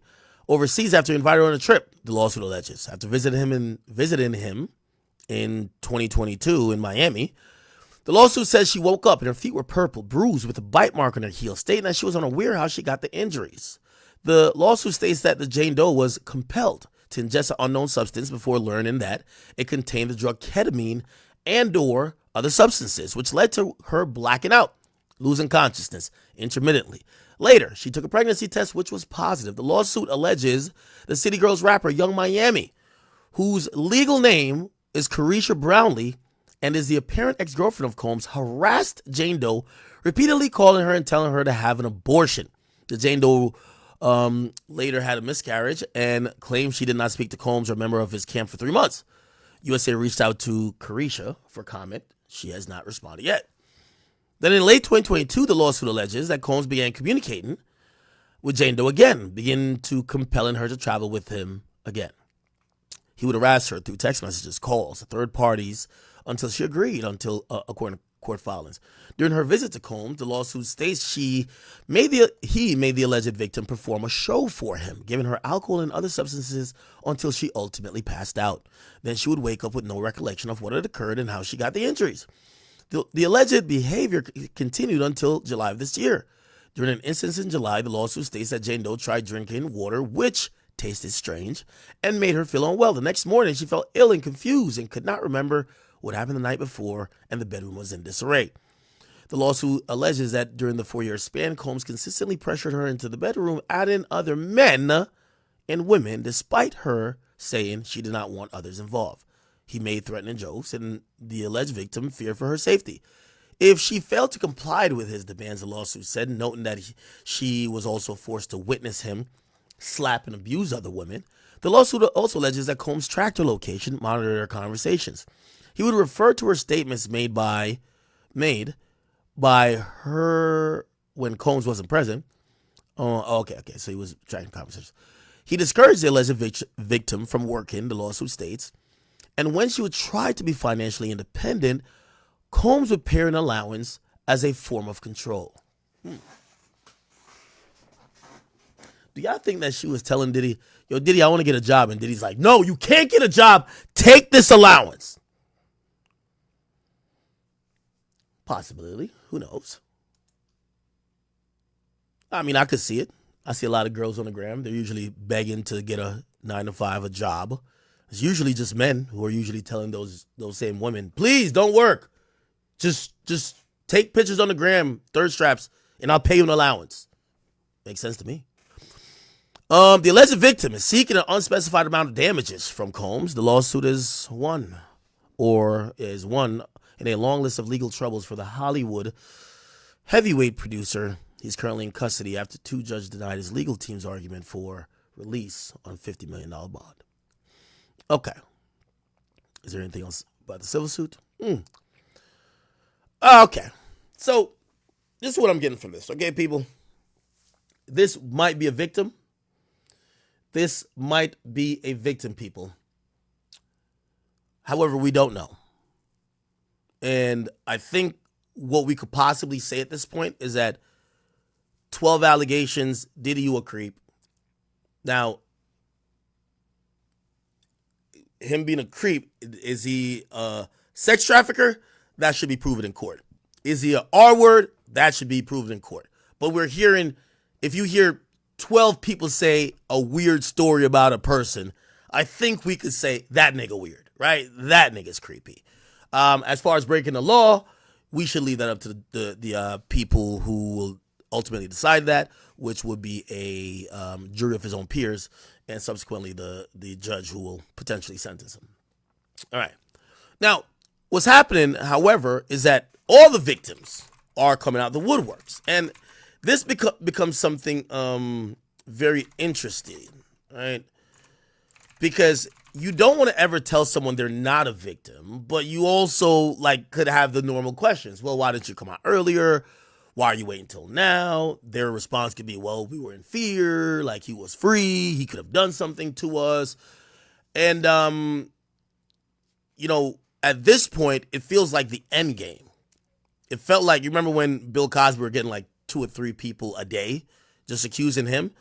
Well, we now have apparently 50 women, which seems like almost damn near a class action lawsuit. There's another lawyer. He's repping supposedly 50 victims. See, a Houston-based law firm has represented more than 50 alleged victims who say they have faced sexual assault and abuse from Diddy. Damn, Diddy body count is crazy, ain't it? Yo, how does 50 people even link up with one lawyer? What the hell? 50 victims who say they have faced sexual assault and abuse from Diddy and his associates, and they're predicting the group will keep growing as the case progresses. Attorney Tony Busby has made some serious allegation in his firm's IG posted, and we're going to read that in a bit, saying the group of men and women who came forward, keep in mind, men and women, who came forward have gut-wrenching stories about what went down at Diddy's alleged freak-off parties. He detailed the alleged mind-boggling violations against them as debauchery and depravity exacted by powerful people. He claims that some of the accusers were minors, and that's going to be a very big thing. I do think, if anything, the prosecutors have to be seeking out minors who have credible stories that could be vetted and could be used in a court of law against Diddy, because I think absolutely if there is one undeniable victim that happens to be a minor, he probably won't proceed to trial at that point, right? Because, the whole sex trafficking thing, I believe, even with his lawyer saying he's going to take the stand, it's about it's circumstantial in a sense of Diddy's going to say, we've seen his lawyer kind of roll out the red carpet for this defense already. This whole thing with Cassie is that we were in a toxic relationship. She put her hands on me. I put my hands on her. And I'm pretty sure Diddy's going to, if he gets on the stand, he's going to admit to beating her, right? It is what it is. Obviously, that's not what he's going to potentially face the majority of the time for. So he's going to, to be believable, you're going to have to say some shit. You got to admit to some shit you did. I'm pretty sure he's going to say, yeah, we put hands on each other. But the reality of this is that we were in love. And, was I a faithful man? No. Did I find out that she was unfaithful? Yeah. And we eventually fell apart. We had certain kinks in certain ways that we made love consensually for years. And it was only after her fate and circumstances changed when I left her, or we exited the relationship, and she got with the person she was cheating with on me with, and she fell on hard times. She then decided 6 years later that all the things that we did for 10 years were not consensual and that she was forced. That's what I believe is going to be the story. But is the story for Cassie, or that's the defense that I think they're going to roll out for Cassie. If there's a minor in there, there is no defense for that. You should never have been with them. The only thing you can say is like, oh, they lied to me. Like, no. If there's a minor in this, it's over. It's just like, you know what I mean? Like, obviously, you could try to do the thing like R. Kelly at first, like, oh, no, I didn't fuck her, right? But like, knowing Diddy, if the guy's one of those guys who records everything, keeps a paper trail, probably talks crazy, other people could, other witnesses probably have heard him say, yo, I fucked the shit out of her. Probably brought in male escorts with that person who may have been underage. Yeah, he's just cooked. He's just cooked. So the minors are going to be a huge thing if it actually comes out to be true. But we haven't seen minors being included yet in the criminal case that we should point out. Okay. Now, Busby's actually said he's not filed yet, but he intends to file a class action lawsuit. I've never seen a class action lawsuit of sexual abuse and assault. That sounds crazy. Usually it's like you file a class action lawsuit against Apple. You're like, yo, Apple told me my battery time was supposed to be this. It's actually not that. They lied. Enough customers are feeling like that. One lawyer represents the whole cause. They go get the money or get the settlement from Apple. Usually see it with more of companies and products or products or services. Usually don't see it with a single individual, even though he did have a whole organization around him. You don't see it on a single level with like, this is a class action lawsuit about Diddy's penis. That is crazy, right? Anyway, they apparently intend to file next week. And they're saying that there's no known evidence supporting his allegations right now, nor no previous lawsuits or even federal indictment allege that. Actually, that's false because Lil Rod did before he was corrected. We reached out to Diddy Camp for comment. I haven't heard anything back. By the way, we haven't heard any lawyers speak up, even like his civil attorneys who should be taking care of these matters. They haven't issued any comment about anything. Whether it's the Dawn Richards one, whether it's the Jane Doe one, or whether the last one that just came out too. Okay. Let's read this then. It says the Busby Law Firm has been associated by the Ava Law Group to act as a lead counsel to pursue claims on behalf of more than 50 individuals who suffered sexual assault and abuse at the hands of Sean Diddy Combs and his cohorts. The group of brave individuals include men and women, many who were minors, and the abuse when the abuse occurred. Some of these brave individuals reported the incidents to the police. Oh, wow. Okay, that's going to be interesting. Others did not. Each individual story is gut-wrenching and heartbreaking. The acts complained of occurred at hotels, private homes, and also infamous P. Diddy freak-off parties. The violations against this group of individuals are mind-boggling and can only be described as debauchery and depravity exacted by powerful people against minors and the weak. I expect the group seeking redress will grow as this case progresses. I expect many other individuals will be implicated. We expect to have a press conference early next week where some of these stories can be told as the nation learns more and grapples with the potential scope of the scandal. Our firm has always been at the forefront of the most important cases in the United States. We're proud to represent this group and brave souls and pray for justice on their behalf. If you know of an individual seeking assistance who was abused or described above, please don't hesitate to contact or encourage them to contact our firm. The consultation is confidential. Okay. I'm wondering how that goes. I probably should talk to a civil attorney about it. Because if I'm a victim of Diddy, I don't know if I want my cases with 49 other people, right? Because here's the thing about class action cases, right? Or cases with multiple, plaintiffs. If you got two liars in the bunch, it makes your case look weak too, right? If you got people who their cases are weak, if you have a strong case, why you want to stand next to them? You want to stand by yourself. Also, here's the thing too. This might be a play to try to get a settlement Like maybe Diddy says, yo, I'll cut a $4 million check for everybody. Right? Y'all break it up however y'all break it up, right? Maybe that's a way to avoid going to court, right? No, just avoid going to court.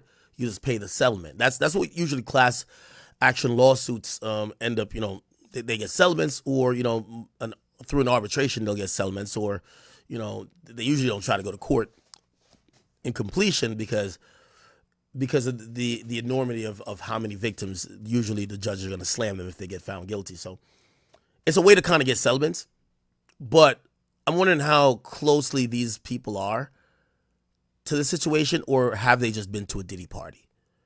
Because it almost feels like a slightly solicitation to say, hey, have you gone to a Diddy party and woke up and you got too lit and you think he drugged you? Well, you're a victim too. Holla at us, right?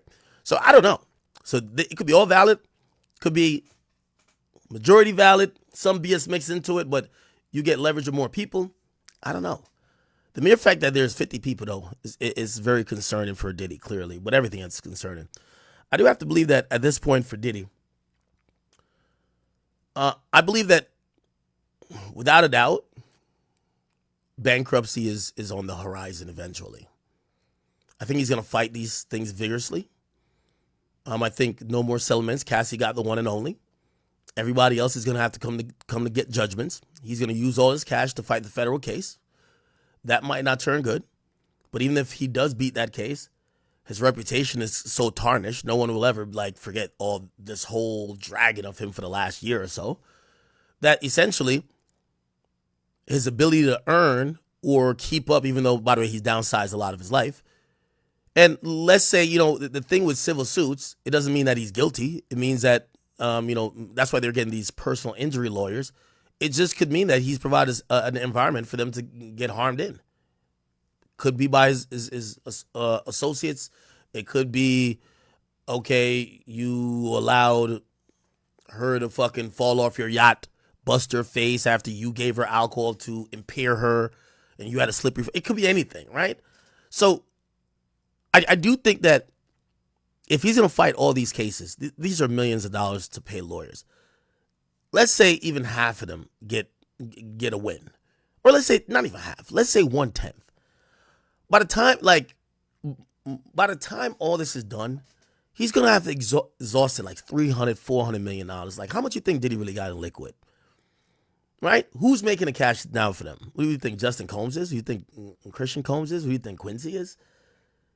Like, he's been the breadwinner. Like, everybody's been really living off his wealth. He has some equity in some companies, but eventually, he's going to have to probably get out of those positions or move around a little bit.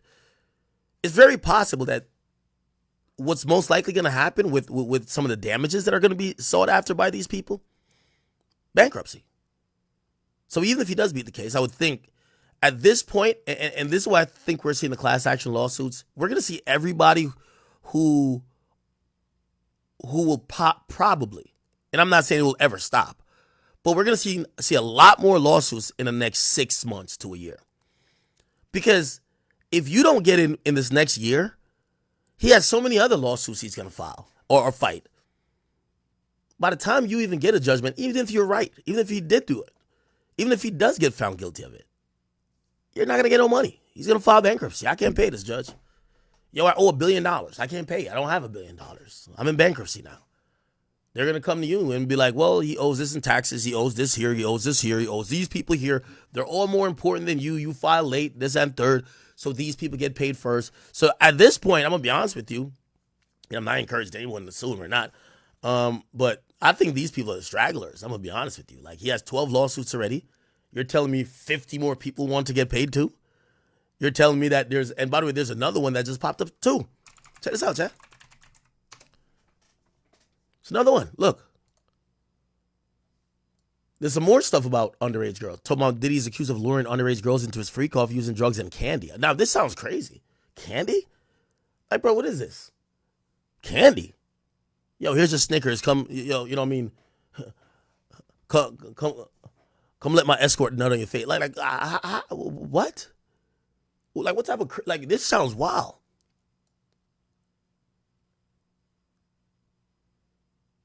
How do you lure people into a freak off with candy? Yo, here's some Skittles. Yo, come back here to this room and let's get in this freak off. You could taste the rainbow. Like, what? Like, how do you do that? Like, it sounds crazy. Candy? Here's a Kit Kat. Come in this room with me and Cassie. You could take a break. What? The fuck is this? Yo, here's a Hershey's Kiss. But come back in this freak off. You could kiss this dick. Like what type of shit is this? Chat, what's going on?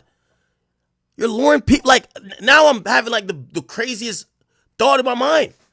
Diddy being in that fucking ice cream truck like Big Worm, and all the kids running up, and him just handing out like ice cream cones and ice cream sandwiches and saying, "You want to come back to a freak off?" Sound like something from the movie It. What is this, chat? Chat, what's going around? What's going on? Anyway, so Radar Online ran this story. And I did tell you, right now for media, like I haven't went on Radar Online in a while, but shit, it's their time to get a good story out now. You know what I'm saying? Let's see if we can find it. They got an exclusive on the Diddler. They're also, they also ran this story that Diddy's infamous stash of 100,000 bulk bought lube bottles are feared to be disguised as liquid date rape drug. What? Okay, damn. Fuck, you never know. You never fucking know, chat. Let's see if we find it.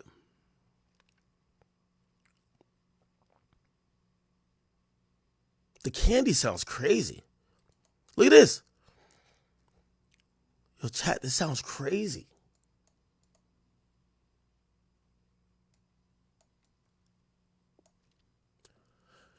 Sean Diddy Combs allegedly targeted underage girls to attend his freak-off parties, lured them in with drugs and candy.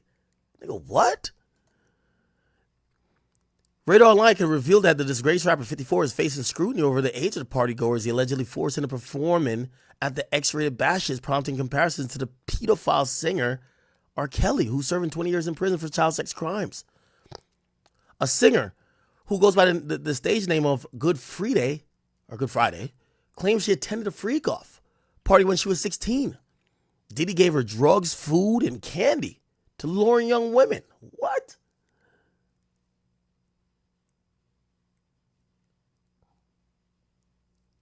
Like the thought of that just sounds crazy. You want a pink Starburst? All right, cool. Come in this room. We're going to bust you out. What's going on? Candy? She also claimed the rapper chased her. What? Chased her when she tried to leave the party that he held at a Toronto hotel in the late 1990s. Said I went out the main door. The security guard stopped me. He stood in front of the main door and grabbed my shoulders like, "You're not going nowhere." I wanted to leave the party to find my friend because I felt very uncomfortable with all these old men trying to touch me to get me to do things with them. I almost had a panic attack when I saw Diddy coming from the freak-off room. Obviously, security told him. I ran to press the elevator door, hoping it would come, but I would have to run down 20-plus flights of emergency exit stairs. He was kind of running towards me. The look on his face really terrified me. It was kind of hard to explain, but I'm sure others can explain the look of. I was in trouble for leaving. It was horrible. I was just praying that the elevator would come. I didn't have to talk to him. What? She claims she met Diddy, previously known as Puff Daddy, when she was a part of a girl group who sang for the rapper to record a record signing. He later invited her to a 5-star hotel for an after party. She says, "I told him we were only 16. He said, 'Oh, okay. I don't check IDs at my parties.'" I'm going to be honest with you. I think this was a 90s thing. Remember, I told you that.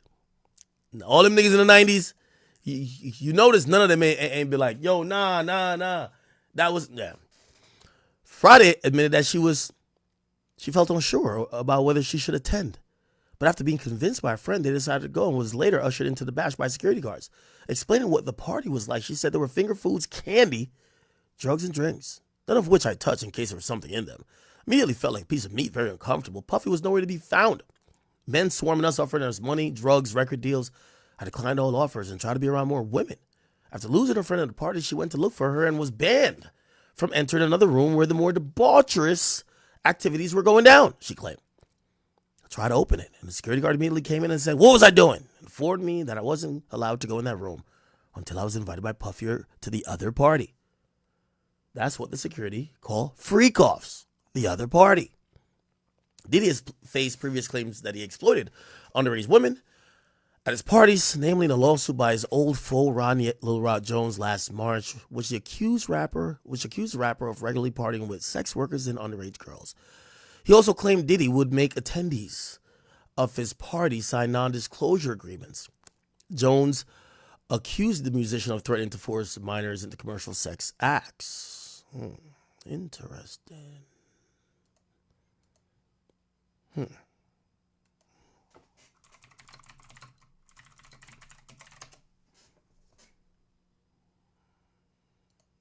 You back in your bag. I'm back in my Stay bag. in your bag. Stay in Like your bag.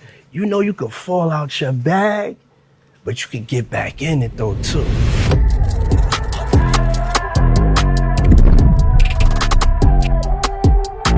Hey y'all, what's up? So we on set of my new podcast called Carisha Please. Carisha Please is my shit. It's Your my shit. show where we do things real, raw, and uncut. We ain't sugarcoating shit, and we get to all the smoke. So today's guest, we got the one and only. Owned by black. Buddy, on this run right here, we're gonna go with Diddy. And that's final. Yeah, that's final, but you could call me Lovey. Time. Okay. So, right? You can sing? Real good. Tiana. Yeah. Phew. At first, I would just like, I cried for like 3 months straight. I would just be like walking around crying. I always loved Tequila and how they feels, and because like that was a real traumatic story. You know? like I was traumatized from those roaches, and when I heard it first, I was just like, man, she just went and just didn't know how that really traumatized me. And I remember calling you, I was like, like the roaches thing was a traumatic situation for me. And you was just laughing. And I was like, the Venos Noches though, I was like, you must be talking about you. Like, what's up? How you felt about that? What it was about? I mean, it was messy. You know what I'm saying? It was messy, and I just, The smoke. Yeah, let's get to the smoke. What's up? You ready? Yeah, let's smoke it up. So when you woke up and we was trending, like, what's up? How you felt about that? What it was about? I mean, it was messy. You know what I'm saying? It was messy, and I just, it's one of those days, and so had to polish things up, had to press the reset button, boom, and keep it moving. Cause I'm not trying to get messy, you know what I'm saying? I'm just trying to live my life and have a good time and stay out the way, but do whatever the fuck I want to do. Oh, okay, so you acting bad. Acting all the way bad. So what the fuck you got going on? What's your relationship status? You Mr. Act Bad? I'm single, I'm single, but I'm dating. I'm just. You know what's so funny? You could tell she hurt by that. I'm single, I'm The look of rejection and hurt, man. single, but I'm dating. I'm just taking my time with life. All right. So what we is? We date. We dating. We go have dates. And we friends. Okay. We go to exotic locations. We have great times. We go to strip clubs, church. Church. Freak offs. I'm gonna take you to church. I love that. Yeah. So, like, what you like about me? Cause people be like, she ain't his type. He wouldn't talk to her. So, what is it about me that you like about me? Like, why you fucking with a city girl? I mean, cause you're authentic. You're like one of the realest people I ever met. You know what I'm saying? And you're authentically yourself. And you're a great mother. And a great friend. You just have a good time. We Is have a that good fun? time. Yeah, you the funnest. You the funnest. Young Miami. Woo! But then also then you Carisha, and then so, you know. So who Carisha is? Carisha, I get advice from Carisha. You know what I'm saying? Carisha tell me like, yo, don't be in your head, and you know, you're just a good friend. Everybody that's a friend of yours will tell you like that you're a great friend. Do you consider yourself toxic? Because you call yourself love. So do you consider yourself toxic? Like, would you say you toxic? Yeah, I would say that it gets toxic. I'm not trying to be toxic, though. But are you toxic? Yeah. Yeah. I think like at times, but I'm not trying to like give that, you know. So, like, what was our first date? And can you talk about how we met? Wow. What? Our first date. I was supposed to take you surfing. Interesting. Chat, have y'all, I've seen the news come down. Chat, there's a Philadelphia rapper named Skrilla. I don't know if you've heard about this, but allegedly, I don't know if this is true, so this is reported. They're saying Skrilla got shot in Chicago while in Bloodhound territory, chilling with Bloodhound Q50 and Brandon Buckingham. Now, you know, shout out to my man Brandon Buckingham, you know, promoting peace and positivity, and according to him, he's always outside and in the trenches. Shout out to that man, okay?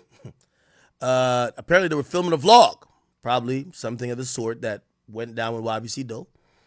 They're saying the shooter got shot in the head. Interesting. Okay. I'll, pray for peace, and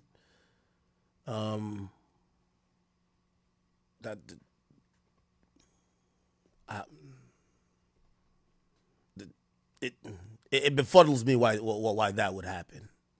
It's completely mind blowing that maybe cities have kind of seen that a nigga coming to do a documentary in the hood and try to make one group of people look like they're the guys, and they're gonna get embarrassed when that video comes out on the internet. Might not want that to happen. I don't know. But again, I gotta give Brandon Buckingham his flowers. He got feet on land, and good for him. You know what I mean? Like, this is his lane. I wonder if the vlog's gonna include the hospital footage. I don't know. All right. I'm hearing supposedly there's a news report of this.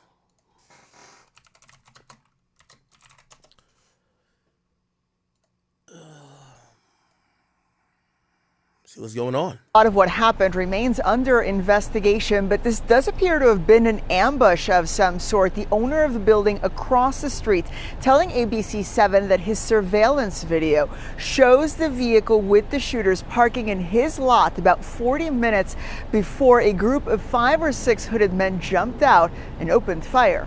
We have the person from Knox being transported to Masonic with the grave wound to the neck. Detectives were still on the scene early this afternoon as they continued to investigate an overnight shooting that left 4 men injured as they walked down the sidewalk in front of Fort Knox Studios in the Old Irving Park neighborhood around 2:30 a.m. And all of a sudden, I woke up and heard gunshots, and it sounded like automatic machine guns or something going back and forth. And while officially police say they're still investigating the circumstances, overnight scanner traffic relayed what appeared to be a first-hand account from one of the injured.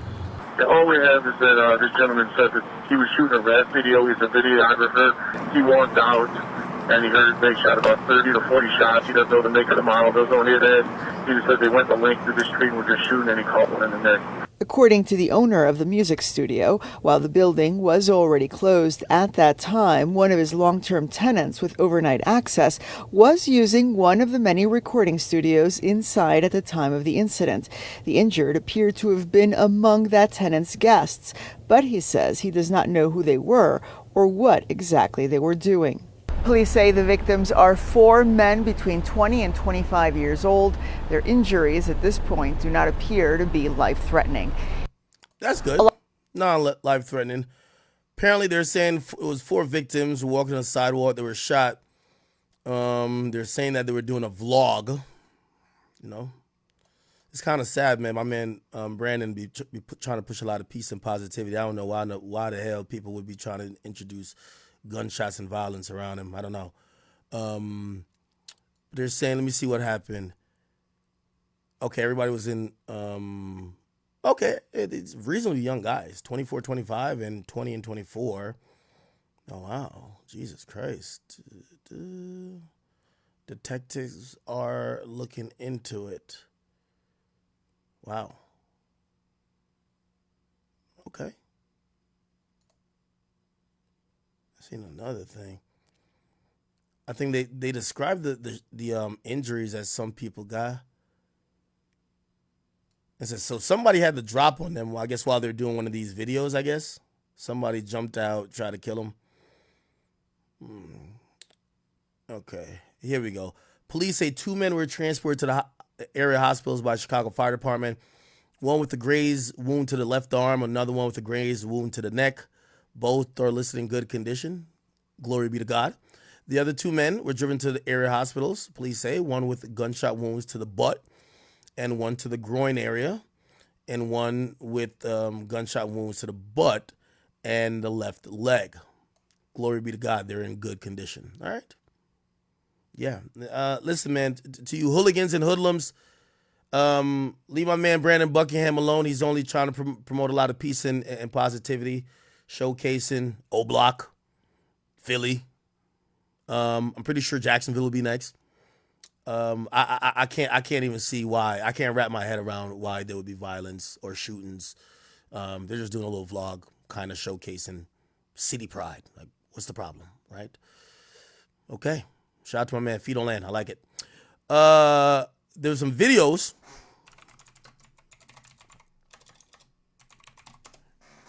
Videos of, you know what I mean, him supposedly being in the trenches. Oh. He was rocking the O-Block chain. And I'm not going to lie, man. Chat, I'm here to tell y'all. I've never been more jealous of going to Chicago. You know, it's kind of unfortunate that he gets to touch the Mecca, O-Block. And me, I've yet to go. And I don't plan to go ever in life. Baby SB. Oh, white. When you took in the middle of the day, that come on. Hold on. It's like a peace walk. I like who's shooting this shit up? Like, this is a peace walk. This shit up on the yacht. Got my boy in the trenches. O-Block. Real O-Block on them. 3 a.m. O-Block. I'm phone him. 3 a.m. 3 a.m. We in a rack. 3 a.m. on O-Block. My boy put up on the. Hey, I hope that mic is bulletproof. Check that out. My shorty out there. Air Force Tony Montana right now. What you got on your wrist, boy? Not the rollie on the wrist. Cartier on the face. Show me your wrist down. I ain't gonna lie. I've gained a lot of respect for Brandon Buckingham. Real talk. I've realized, and I do want to take back all my statements about him. I realized I was misguided. Brandon Buckingham is the truth. His type of journalism has been needed in the culture for a very long time. I think he's going to impoverished neighborhoods, organizing peace walks, giving back to the communities, giving out turkeys, kissing babies, and also mending, quelling, violence and tension among people who are beefing in usually a very close block proximity. For that, it's kind of unfortunate that it takes a white man to go into our neighborhoods, to have men put the guns down, drop the violence, squash decades and decades of revenge, killing, and beef. And, sometimes maybe God sent, he might be Jesus. So I do want to say, Brandon, I apologize for ever doubting your methods. Clearly, every hood in America needs you. And I'm hoping, this unfortunate incident does not deter you, but only encourages you. Jacksonville is waiting. Bompton needs you. I do need you to go to, there's a few places in New Orleans. Definitely need you. I got a spot in Baton Rouge. They need you too, okay? Cleveland don't need you no more. The cops handled that one. But we do have a few places. I forget, one of them wards in Houston needs you as well. Thank you for doing what a coward like me would never be able to do, right? So thank you, my brother. Hey, we finna have a little eaters. Give you some neck. Check it out. Check it out, man. Your ass finna fall. You said the sun finna come out? We fucking night owls, man. Yeah. Yeah, talk to the camera. We in the fucking jungle. Damn. Oh, what the hell? My bad. Oh yeah, he's just he's not doing what you think he's doing. He's that's how they do communion in the hood. You know, you go to church and you know ashes to ashes, dust to dust. You know what I mean? You break the you eat the little thingy and then you drink the wine and that's communion. He was doing the O Block version of communion. That was communion, people. That's not what you think it is. You feel what I'm saying? Hope Skrilla was all right. Give him enough. Look at us. I ain't gonna lie. Got my nigga Brandon with me. Damn, I wonder who he's smoking on. This is what bravery looks like. Beautiful area. Got my nigga Brandon with me. Damn. Yeah. Who you smoking on? Yeah. This is what we at. It's safe over here, y'all. Brandon's there. He's there to bring the peace. Of course it's safe. Why would we assume it's not safe? And I'm trying. Like a big nigga sick. What the? Oh my god. All right. So. Okay.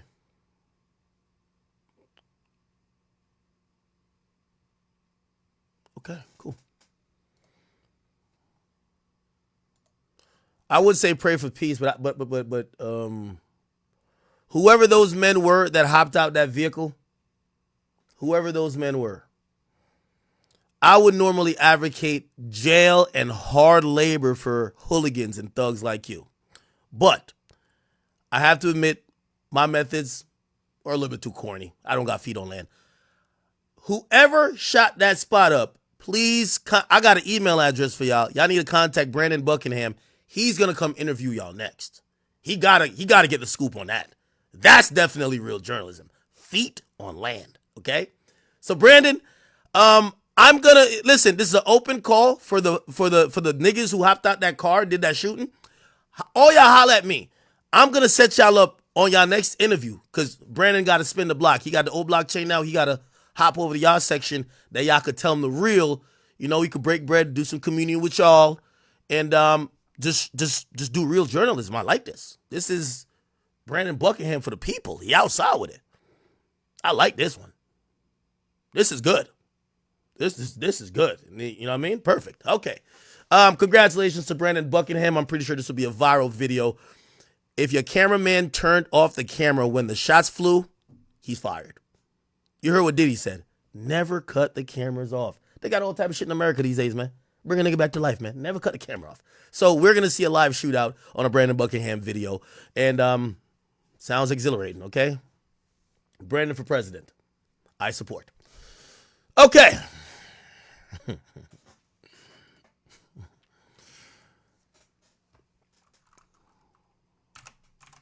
Chat, don't you be looking up sometime and be like, yo, Pussy Nigga Association be feeling good as hell.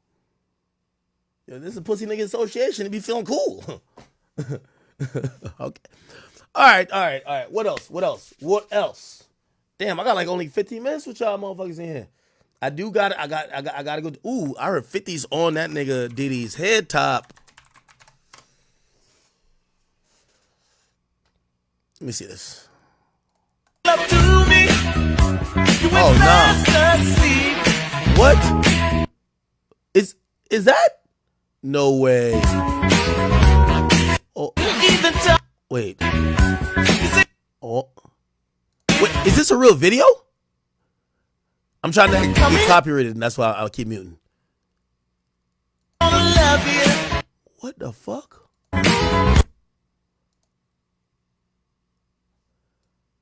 $50 said they've been doing me dirty. He want to pay $100K to find out who doing this. LOL.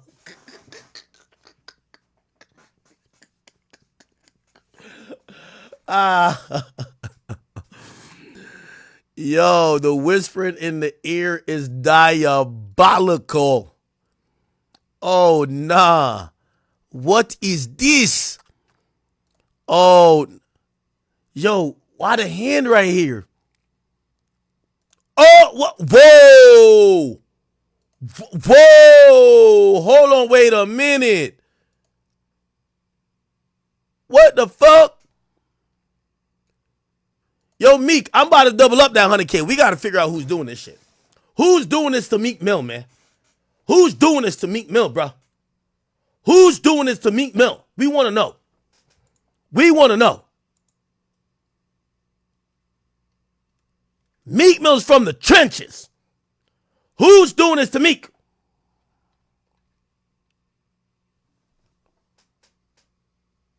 Nah, this is crazy. Oh, nah.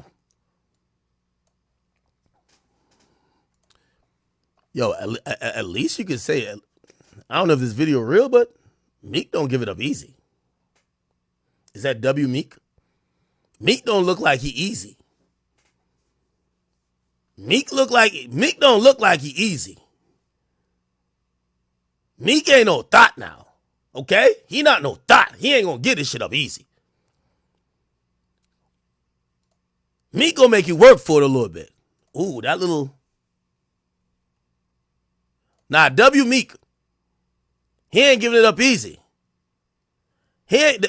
Listen, and you know he's going up against the top of the top, the diddler. Like, according to these lawsuits, the diddler is like getting you out of your underwear like hella quick. Meek is putting up a fight. Okay. Yeah, he not easy. Yeah, he's not easy at all. Now, I respect it still. Now, I respect this shit. Now, I respect it. Don't go down without a fight, my brother. I rock with you, brother. I rock with you. Holy.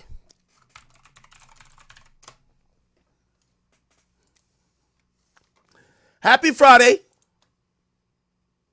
Happy Friday, people. Everybody spam and tell me what y'all doing for the weekend. We're probably going to get 20 more allegations on Diddy by the weekend. This shit is absolutely just crazy at this point. All right. Killer Mike. Well, Killer Mike says a white woman going to come along and snatch this upwardly mobile nigga up. Mark my words. All right, let's go ahead and bring out our next single guy. Hello, welcome in. Bumbo clot, dog. Come on a little closer, come on. The camera not even on the nigga yet. He got to look hideous. Don't be scared. What's your name? My name is Tavarius. Yeah, you know bitches these days. Like, the nigga got his shirt tucked in his pants. The nigga wearing his pants on his waist. You feel me? Like, you know, like, yeah, this nigga look a little bit too well kept. Yeah. No tattoo? Maybe you have tattoos? Yeah, you know you kind of look a little, and I ain't gonna say, it's not all black women. Actually, I don't even think they put the majority of what the representation of black women are on this thing. They be putting this ratchet bitches who all want like they all want like Future. Tavarius, how old are you? I'm 29. And what do you do? I'm on tour for PBS Children's Story. Oh, like you write children's books or? I have an animation company that I started when I was 21 years old. Nice. And then it's basically about my childhood. Yeah, they didn't even want to hear the story. They just went off by the looks. And teaching young black boys that black dads do care. Wow, I love that. Oh, okay. Now, if his pants were sagging, they wouldn't have did that, bro. What are some things you like to do for fun? So I have a Airbnb that's kind of like in the lake. So I'm a nature boy. So I love to climb trees in my time off. I love to draw. Yeah, they would have popped the balloon there anyway. These bitches love the club, bottles, Don Julio, hot Cheetos. They don't want to hear nothing about nature. What the fuck? They want sections, Don Julio, popping bottles, and like, yeah. Unfortunately, yeah, with this taste, you got to find some eloquent black women or you got to go to a different race. Like, you can't get the scallywags who listen to Sexy Red and talking about, if he cheating, I'm doing him worse. No, Uno, I hit the river. Like, any bitch who knows shit like that, like, you can't fuck with. You got to go get some upstanding career woman, not the scallywags who probably put on the dress just for this shit. And I honestly just like peace. So I do a lot of peace and help for people who like need emotional regulation. Okay, nice. Yeah. Now, what are some things? That's another thing they would have popped the balloon for again. Bro, these hoes love toxic shit. I'm telling you. Like, bruv, they ain't trying to get no good relationship. They want, like, toxic. Ari and Moneybag Yo. That's what they like. Blueface and Krishan type shit. You know what I mean? Cardi B and Offset. Things you look for in a woman. I kind of take everybody for who they are. Okay. So if you are naturally more outgoing, I try to match that. If you're inside, I try to match that. So I'm kind of like, I like to make my woman happy. Okay. Yeah. Now, what are some deal breakers? Deal breakers is if you don't have any passion, you know, like if you don't know what you want to do. Yeah, you would match them anyway. These bitches, their passion is flexing on the gram for other hoes who getting ran through by the same circle of niggas. Clubs, doing ratchet shit, fighting, having a designer bag, like no passions at all. And claim that they're finna start a business, so they got a business page with 5 followers. No follow through, just have one stock photo there. You get what I'm saying? Life, I kind of can't help you with that. You know, you got to love yourself and figure that out for yourself. Okay. All right. So we could get Nigga, bitch off camera just popped the balloon. This is crazy. Somebody off camera popped the balloon. What the fuck? The hell? Get your Barack Obama ass on. And you know what's so funny? Women love saying some shit like, nah, if I ran into Barack back in the day, I would have dated him. Get out of here. Half of y'all would have called Barack gay. Barack got his pants on his hip. He walks and he talks like this. Oh, we Americans. Like he talk too proper for y'all bitches. You feel what I'm saying? He don't use the N-word. He don't cuss. The only thing he did that y'all might fuck with him with is if he hit y'all up, but he wouldn't even talk like this. Like, yo, you want to link up? Let me smoke you out. Free weed? Oh, I'm coming. Like, Barack used to smoke back in the day. Yeah. That's the only thing they'll fuck with Barack for. Barack never really had did Barack have a crazy lineup? Like, Barack, you know, Edge Up wasn't that crazy, but these bitches love when you do the spray on. These days, you got to spray the shit on at that point. I mean, they got some unrealistic shit. You feel what I'm saying? Barack wasn't rocking no Amiri. You feel what I'm saying? He ain't had the Balenci's on. You feel me? Like, Barack come through the, you know, Barack always got that one hand in the pocket. He always got that one hand in the pocket with that nice little stroll. You know what I mean?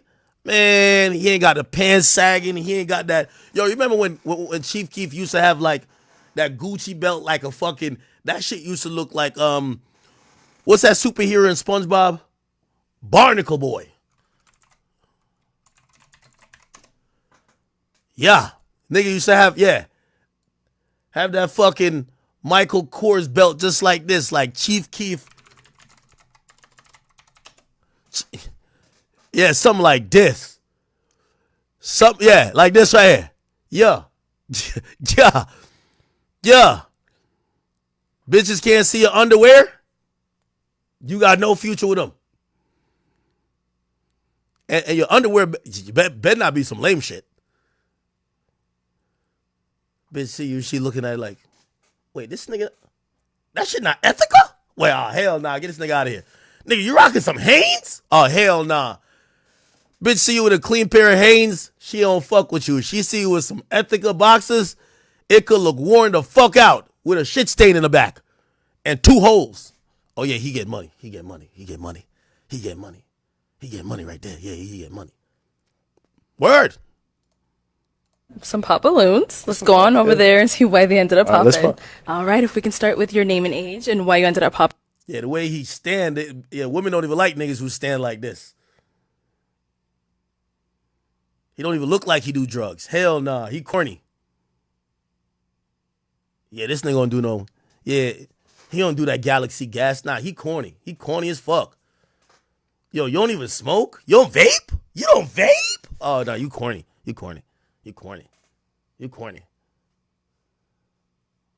Don Julio, get me Fulio. You don't drink? Oh, you only sip wine? Merlot? Nigga, what?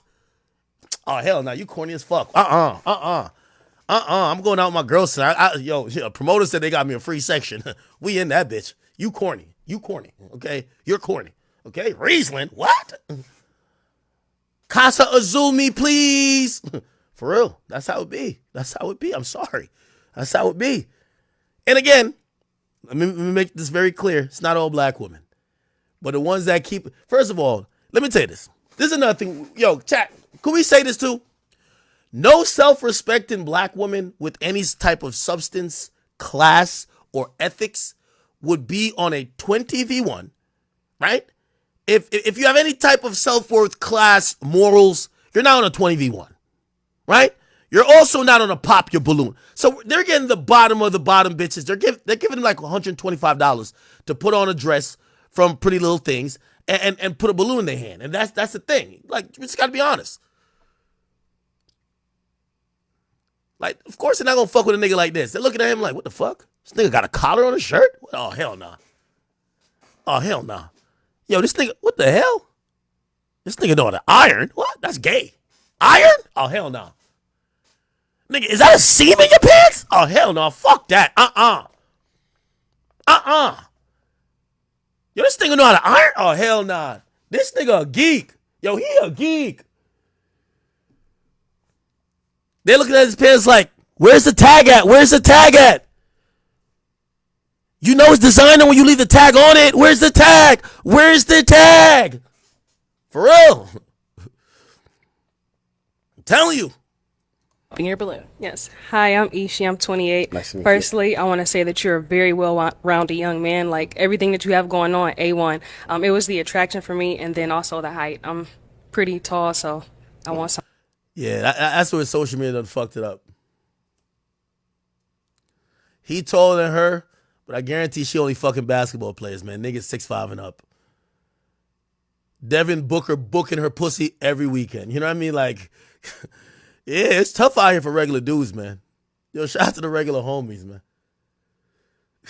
Shout out to the regular homies, man. But like, yo, these days, social media and the ratchet other women who they're looking up to and listening to is fucked it up.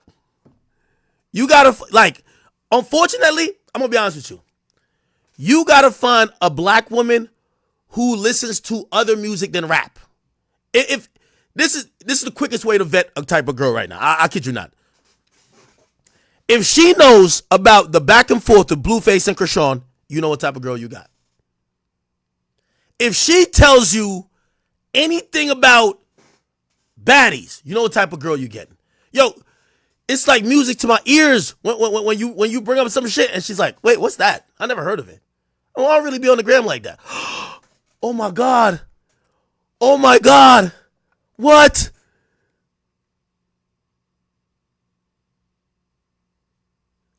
You ever meet a girl and she started telling you some shit? You're like, oh man, she one of those. Hey, you see what Ari posted? Nah, because Ari got beef with her and then Jonathan jumped in and, Tay be doing everybody's hair. That's a ratchet. That's like ratchet news. If you know all that shit, you're ratchet. You get what I'm saying? Again, it's not that they can't listen to rap, but they got to be a little bit multifaceted. Trust me.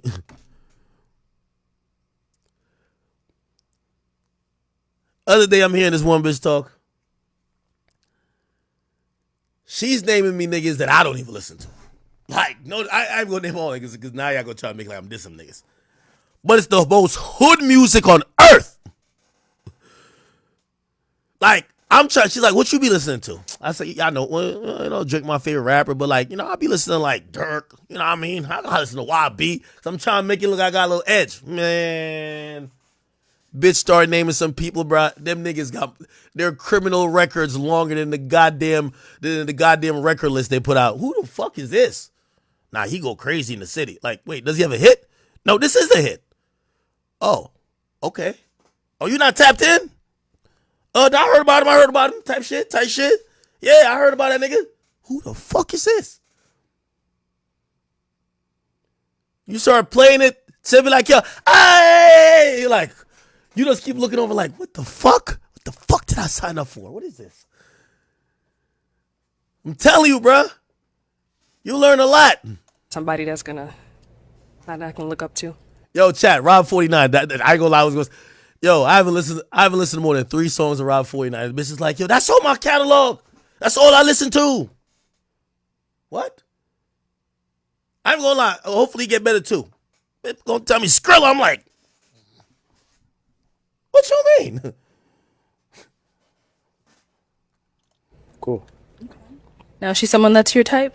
I think she's very gorgeous. Thank you. I am 6'2", so I don't know how tall you are, but wait, he's 6'2"? Yo, enough is yo. Yeah. All right, let's go ahead and bring out our next single guy. Hello, welcome in. Oh. Come on a little closer. Come on in. Don't be scared. What's your name? Okay, it's the same one. I thought it was another one. All right. Yeah, I don't think the I think honestly, we gotta start. Yo, one of my homies told me that he went to Barnes and Nobles to pick up some girls recently. And I said, damn, that's kind of like, it sounds like good. Like, we gotta like come up with a list of where to find the non-ratchets. The girls who don't think that Sexy Red is their, like, yo, yeah, that's my, that's my Libra twin. Like, you don't want no girl that speaks like, yo, you know what happens when a Libra start Libraing? Wait, what happens? Like, what does that even mean? We got to come up with a compilation of places. Like, where do you find the good girls? It ain't the club, clearly. Where do you find the girls that you could be like, yo, they're not ratchet, they're not loud, they're not quick to fight. They have some type of, up-class palate. Things more than Casamigos or Don Julio impresses them. You can have a nice glass of wine. They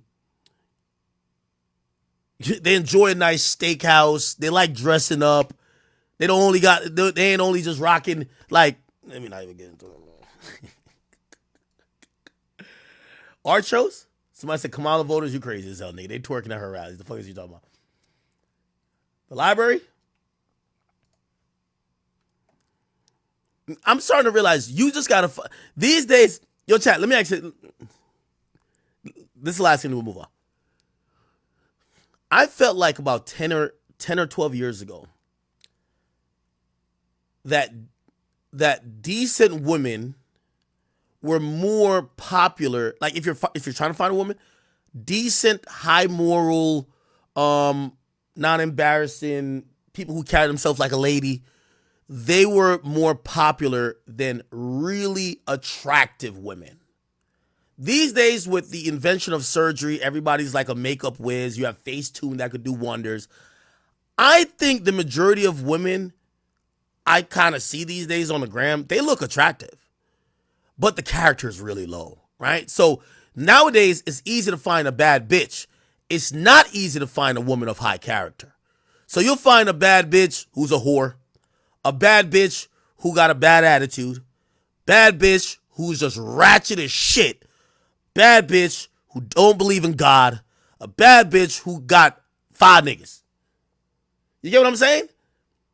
So it's like, and I've seen like women who've gotten surgeries, like, in the last like few years, like they went from reasonably average or maybe even under average to looking pretty good now. Like the cosmetic industry is definitely working for women. Because I got to say this, if you're a woman in 2024 and you're ugly, you got to be broke. Because, like, there's just too many things. Even if you don't want to get, like, hard surgery, there's too many things to make you look 3 times better than probably what you look now. That you're going to still have 50% of men say, oh, she looks good. You get what I'm saying? So you can find beauty really easily now. But you can't find character at all. It's the hardest thing to find. I'll say that. Okay. What is this? Oh. They got my boy Lil Durk on Power. One thing I like, one thing I don't feel, that my cousin ain't even invite me to the trap party. And we got the biggest, when I say the biggest, I mean the biggest drug empire.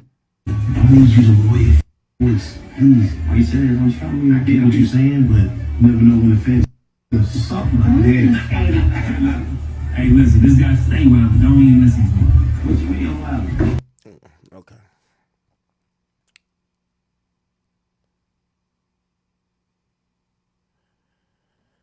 All right, good job. You know, I ain't gonna lie. Dirk seemed to be on a very. I personally think Dirk got out the way before Rico got to him. I think he's in a good space. I think his music is at the place where he's not gonna be like, oh, let's just make peace. He could still talk his shit, but he's not really trying to like have these ongoing gang beefs and trying to just like continue to, you know, he had a bunch of niggas with him before that was just those type of guys who was just ready to, like, they just wanted him to set it off that they could do whatever. I think he's trying to get on more of a positive path and kind of leave that behind, because I think he realized, like, yo, what did he do this for, right? Like, did he get this successful to go to jail eventually or get killed, or did he get this successful to raise his family, raise his kids, and get out the way? Now, granted, I will say there are a bunch of other people's lives that are probably in turmoil, because that's what happens when, you know, the lead guy kind of like escapes out of the rat trap before it closes, and everybody else is like, yo, but I shot 3 niggas for you. Or the other thing's like, but yo, bro, I'm in jail. Like, damn, phone him. You just gonna squash the beef with that nigga? Like, yeah, so it's still tough, but salute to Dirk. I know he's still trying to do his thing. They said Mayor Adams. Yeah, he showed up to court today. This guy's hilarious. I ain't gonna lie. Did y'all see him? Oh. Nah, I don't want to go back to it. Or I'll maybe go back to it later. Mayor Adams turning himself in. So he went into the same courtroom as Eric Adams becomes the first New York City mayor to be criminally charged while in office. The unsealed indictment reveals the charges, including conspiracy to commit wire fraud, solicitation of a contribution by a foreign national, bribery, and more. Looking live now at Gracie Mansion, where the mayor spoke earlier today, joined by supporters from the faith community. Adams said the federal charges were not a surprise, and he is planning to fight the case. We have team coverage for you of the charges and reaction from Gracie Mansion to the prosecutor's office and more. Marsha Kramer has analysis of the political fallout for Adams. Let's begin at U.S. District Court along Foley Square. Alice Gaynor was there as prosecutors laid out the case. Alice, we just learned that the mayor will be in court tomorrow. That's right. We just got it confirmed that Mayor Eric Adams will appear before a judge tomorrow here at federal court in Lower Manhattan sometime around noon. Earlier today, the U.S. Attorney for the Southern District of New York, the FBI, and the city's Department of Investigation all spoke at a news conference. They did not take any questions from reporters, but they did note this is yet another example, a stinging example of the fact that no one is above the law. The indictment, more than 50 pages long, accuses Mayor Adams of seeking and accepting improper gifts like luxury travel and illegal campaign contributions from wealthy foreign business people and at least one Turkish government official. A timeline displayed of Adams' alleged undisclosed travel dating back to 2016 lists about $100,000 in benefits. Travel to India, France, Hungary, Turkey, Ghana, and China. The mayor had a duty to disclose these gifts on his annual public disclosure forms so that the public could see who was giving him what. U.S. Attorney for the Southern District of New York, Damian Williams, says there were strings attached, with the Turkish government official allegedly telling Adams it was. So if you don't know why this guy's like charged, foreign governments cannot interfere with the happenings of a U.S. election, and apparently this guy absolutely went around that, including what the fuck is this? Including accepting bribes from, not bribes, but like donations from the country of Turkey. Which, by the way, you have to imagine, if Turkey wants to influence or want to donate to whatever you got going on in New York City, must have some type of motive. Now, apparently they had like buildings that was owned by either individuals that were high ranking in the Turkey government, or just like people in Turkey that, you know, for example, he approved like an inspection, or he approved the building to open without the building passing inspection. Why? Because one of the people who donated to him supposedly through straw campaign donations. And what that is that, like, there's a lot of rules to campaign donations. Like, each donor and specific donors have a limit on how much they could donate over a certain point. Now, he's trying to fund a re-election campaign. So say somebody wanted to donate twice the amount that's allowed. What they would do is they would donate the max themselves. Then they would give other people the money to start donating, like give it to 5 people and they could break up the money and give it. That's illegal still because it came from the one source.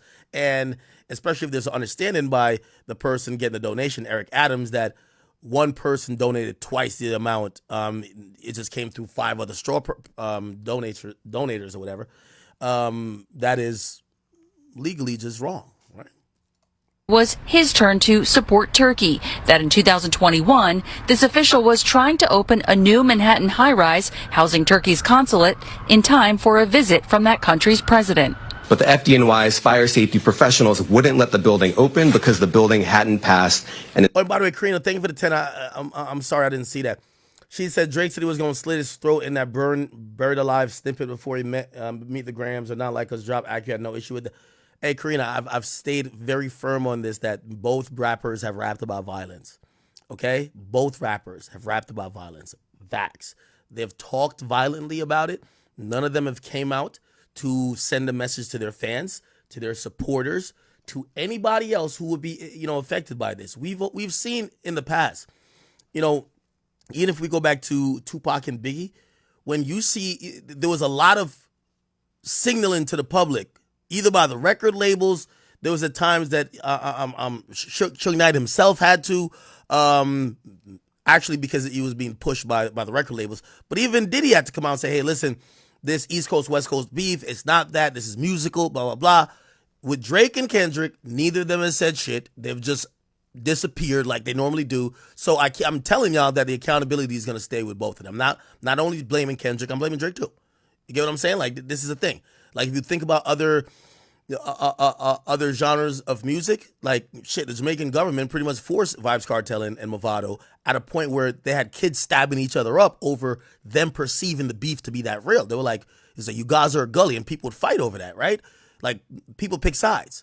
Again, I do think the musicians have to take some responsibility, especially when they're making the brunt of the money from all this. So again, if they're not denouncing it, if they're not speaking on it, if they're not doing efforts to say, hey, yo, I don't want nobody who either supports me, and the other guys should come out and say nobody who supports me to engage in any type of violence on our behalf. We don't support that. And I know y'all might be like, well, that should go without a question. No, people are dumb, okay? And there's a bunch of people on both sides that are probably trying to get brownie points from Kendrick or from Drake.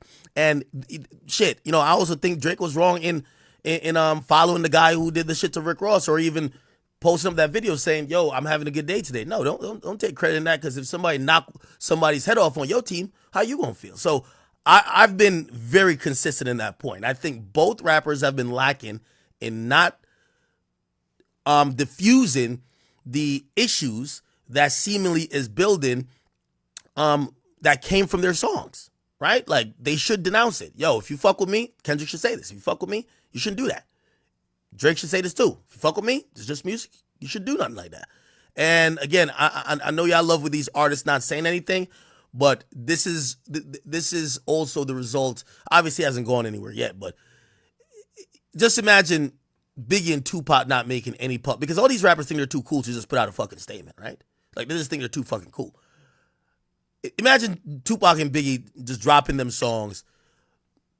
I fucked your bitch. This nigga said, yo, who shot you? Let's separate the weak. Come on, bro. Like, there would be a lot more ramifications that were side effects and that would have happened beyond the main guys getting killed. I think the reason why these new rappers, or let's just say current day today, Drake's a superstar, Kendrick's a superstar. If any of them had any legitimate threat of somebody knocking their head off, they would definitely put out a statement. But there is none. If anybody gets hurt in this battle or this beef or whatever it is, it's not going to be Drake. It's not going to be Kendrick. And that's why I think both of them are very, you got to blame them. Because when a nigga don't have zero risk of getting hurt, and he's putting out the messages when he's going against somebody else, and he's not even telling his supporters, because yes, fans, you see, look on Twitter, the fans are getting into it. I see some of these fans going real hard for either side, right? Fans are going to get into it. Street niggas who are going to get into it. Again, this is, I think, the incompetence of both rappers, and I think it's only because these guys are pushing hundreds of millions in net worth, and you're not going to hurt none of them. So what's going to happen? The nigga who don't have nowhere to go, who only just has a gun, or this guy who's trying to get back with Kendrick, they're going to do some shit. So it is what it is. So blame the rappers, and I never said it was only Kendrick. Both. All right. An inspection. And not just that.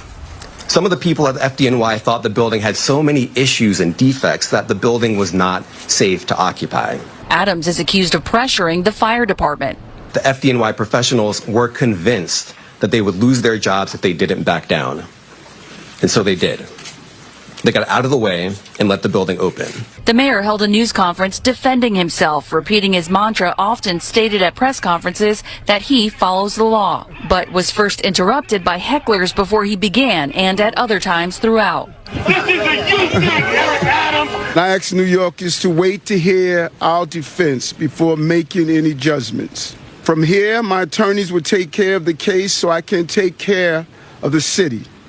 My day-to-day will not change. I will continue to do the job for 8.3 million New Yorkers that I was elected to do. He was surrounded by supporters. I've known this young man for over 40 years. I come with a heavy heart today, but my head is not unbowed. All right. He's going to have his day in court, and we're going to stand by him.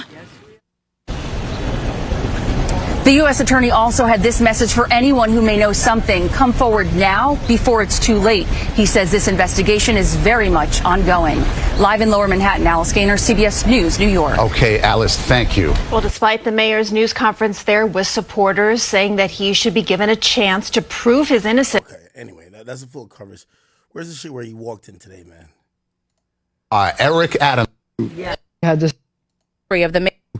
described in the indictment. Christina Maurice. Okay, Tim, thank you. And all told here, if Mayor Adams is convicted on all the charges in the indictment, he could face up to 45 years. All right, we have a team of reporters covering this historic arraignment. Let's kick things off with Morgan Mackay So we got a rain today. Outside Manhattan Federal Court. Morgan. Stephen, Natasha, Mayor Eric Adams' arraignment lasted less than 20 minutes, but we're just learning that while all this was playing out over here in Brooklyn, investigators were carrying out a raid at the home of Adams' second in command, his top advisor, Ingrid Lewis Martin.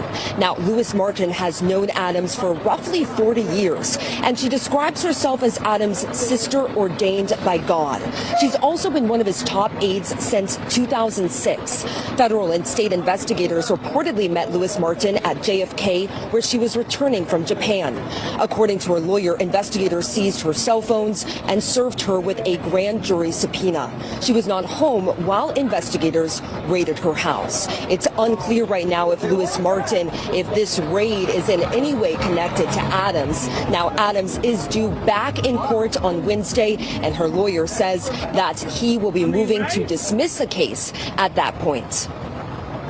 This case isn't even a real case. This is the airline upgrade corruption case. But prosecutors are accusing Mayor Eric Adams of taking more than $100,000 worth of free plane tickets and luxury hotel stays from wealthy Turkish nationals for nearly a decade. Mayor Eric Adams stood by his lawyer without saying a word. By the way, that lawyer and luxury hotel stays from wealthy Turkish nationals for nearly a decade. Mayor Eric Adams stood by. This is Alex Spiro, which is Rock Nation's lawyer, Meg Thee Stallion's lawyer, Jay-Z's lawyer. Very, very notorious and very powerful guy. By his lawyer without saying a word. Also, Alec Baldwin's lawyer. Adams had arrived at the courthouse a little before 9 a.m. to be booked, fingerprinted, and his mugshot taken. Then, at exactly noon, the judge took the bench. Adams stayed just as silent as he was outside, never looking back at the press crowded behind him, and said only 3 sentences, including, quote, "I am not guilty, Your Honor." Adams is facing 5 federal charges that include bribery and solicitation of a contribution by a foreign national. Prosecutors allege that Adams took bribes in exchange for favors and orchestrated a straw donor scheme that allowed foreign nationals and corporations to contribute to his campaign. These alleged illegal donations allowed Adams to qualify for more than $10 million in public campaign funds. This was a multi-year scheme to buy favor with a single New York City politician on the rise, Eric Adams. Adams was warned by the judge to not have any contact with the witnesses named in the indictment. Prosecutors say they will provide his lawyer, Alex Spiro, with a list of names. The entire body of evidence is one staffer that says there was a conversation. What you have not learned is that that staffer has lied, and the government is in possession of that lie. Now, Spiro, Adams' lawyer there, is reportedly referring to one of Adams' top aides, Reina Absavo. Now, she is the only member of Adams' team that was suspended without pay following an FBI raid at her home. And federal investigators are reportedly cooperating with her throughout this entire investigation. Reporting live, I'm Morgan Mackay. Stephen and Natasha, back to you. All right, Morgan, we know the mayor's attorney charges $2,200 an hour, so a lot of people are wondering who's footing the bill for his legal fees.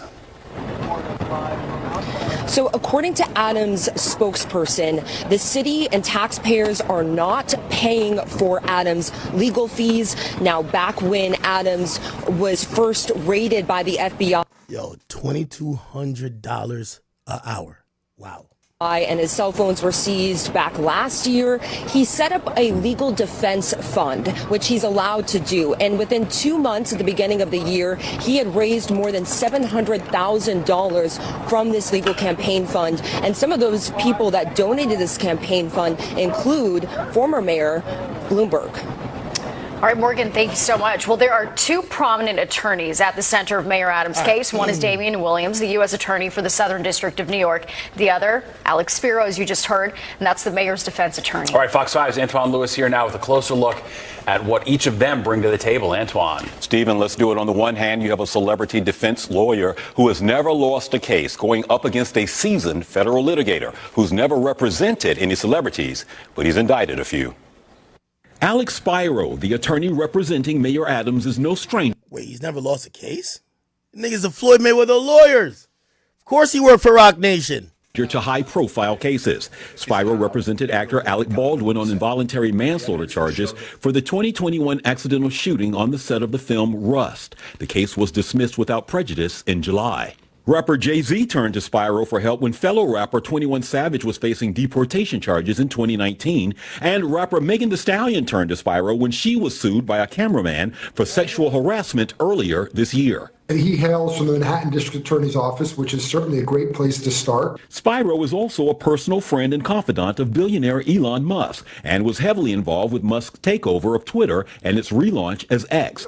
New York Attorney Jeremy Saland knows Spiro from his days as a Manhattan prosecutor. He tells me that an impressive client resume weighs little in a courtroom, despite a winning track record. So you have to be cognizant of where you are and who you're before. And if you have that sort of celebrity view, that doesn't help you. And if you walk in there like you own the place, you may impress your client for a brief period of time, but it ain't going to work in anyone's courtroom and before any judge. As the indictment alleges, Mayor Adams engaged in a long-running conspiracy. Yo, Chad, on a regular work week, if he works 40 hours at $2,200 an hour, that's $88,000 a week.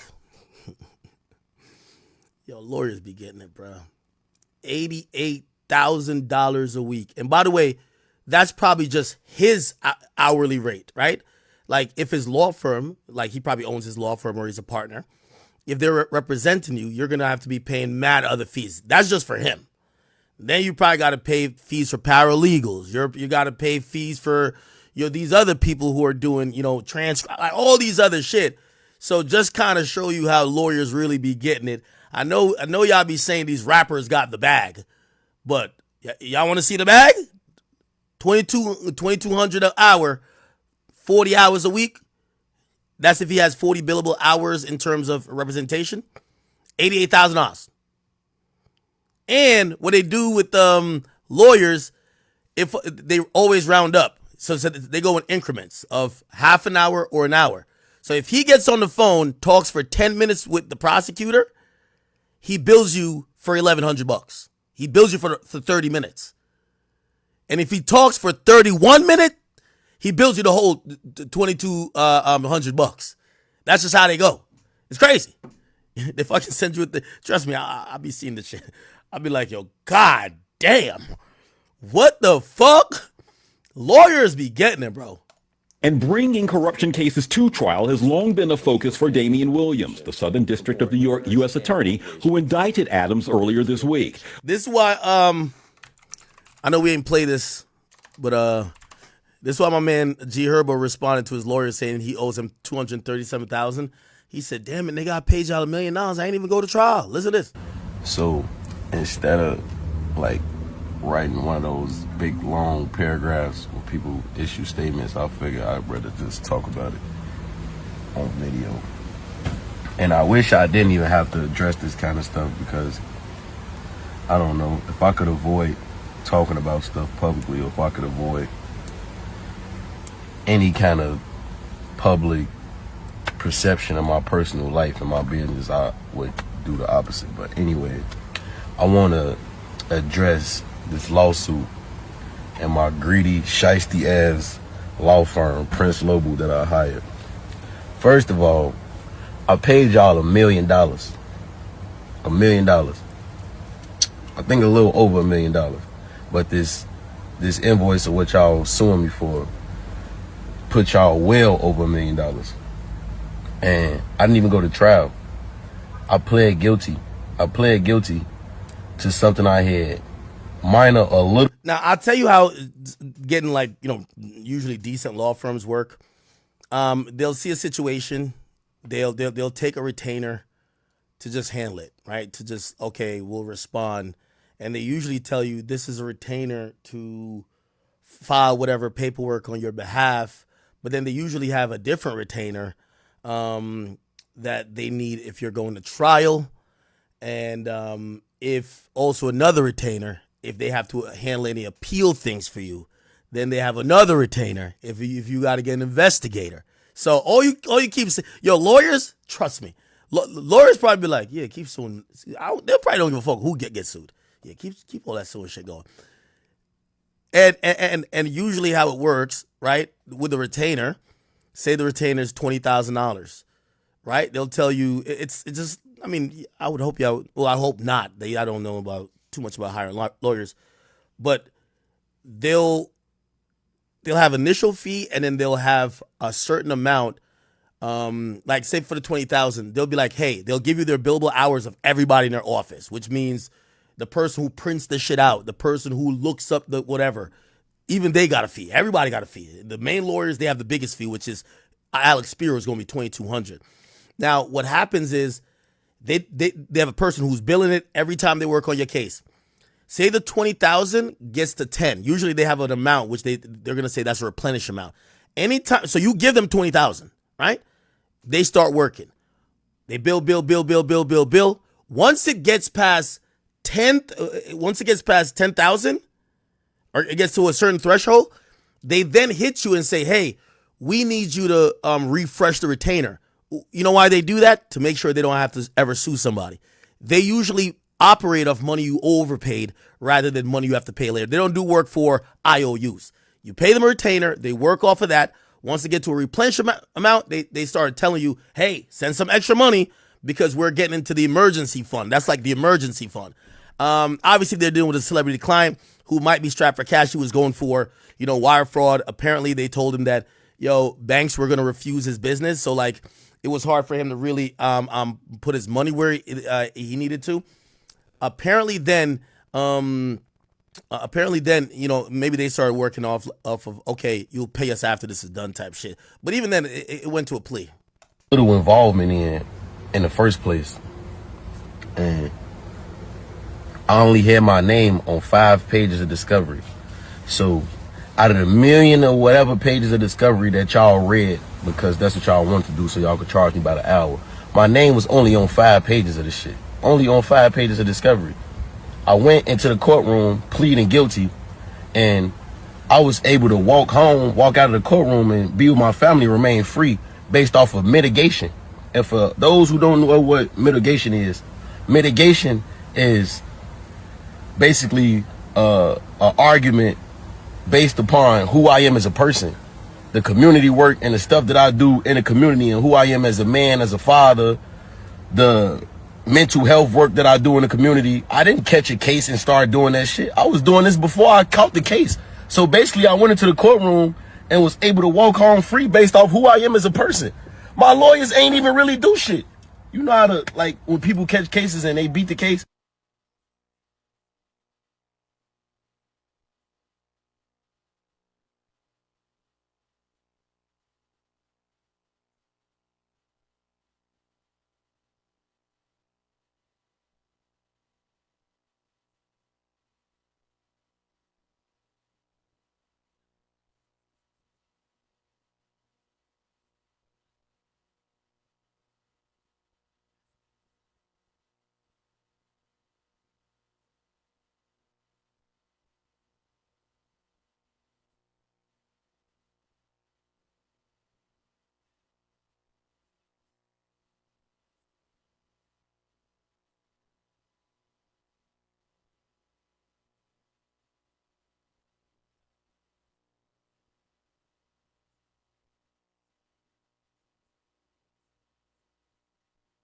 And they take pictures with their lawyer like, oh, thank you. I didn't have to do that because I pled guilty to the shit. Shit, my bad. What I'm saying is that, the other way they do this is they'll show you a standard. Sometimes they might do a flat fee. Especially if they think it's not going to go to trial, or maybe they're working on a situation that you might be charged, or whatever the case is. You might do a flat fee, but then they might start giving you a fee if they got to work out a plea, or they got to submit stuff to court, or whatever the case is. So I don't know how this actually came down. Lawyers are pretty tough to beat with this type of shit. Like, if you ever been to a lawyer's office, their office look fucking fantastic. It's kind of like going to a casino. You know how the casino get built, right? By taking money from you, right? They're not in the losing business. Same with these lawyers, right? I didn't have to go to trial, and my argument was who I am as a person and the likeliness that that'll never happen again. Here's the thing. Nothing what he's saying matters in the lawyer billing him, right? Yeah, you might have lucked up, right? Put it like this. If you paid a law firm to represent you, right? It could even be anything. Oh, the cops randomly, like, say somebody got killed. If the cops say they want to talk to you, right? Hey, we want to talk to you. Could you come down to the station? We want to talk to you. You get a lawyer. Your lawyer says, oh, man, you talk to a lawyer. By the way, I learned a trick, too. Actually, I won't say this because I'm keeping this one for myself. Not trick, but I learned a thing a lawyer asks you, and really, they're just sizing you up to know, because a lawyer is just like a rapper. Like, that 2,200 you're seeing, that 2,200 is not for everybody, okay?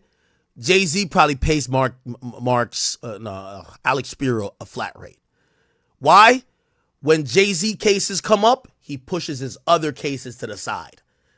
If you're a regular client, you pay $2,200. Jay-Z might have him on $1 million or a $2 million retainer each year. Might have him as legal counsel for Rock Nation. So when Rock Nation stuff come up, his regular clients, get out of here, move.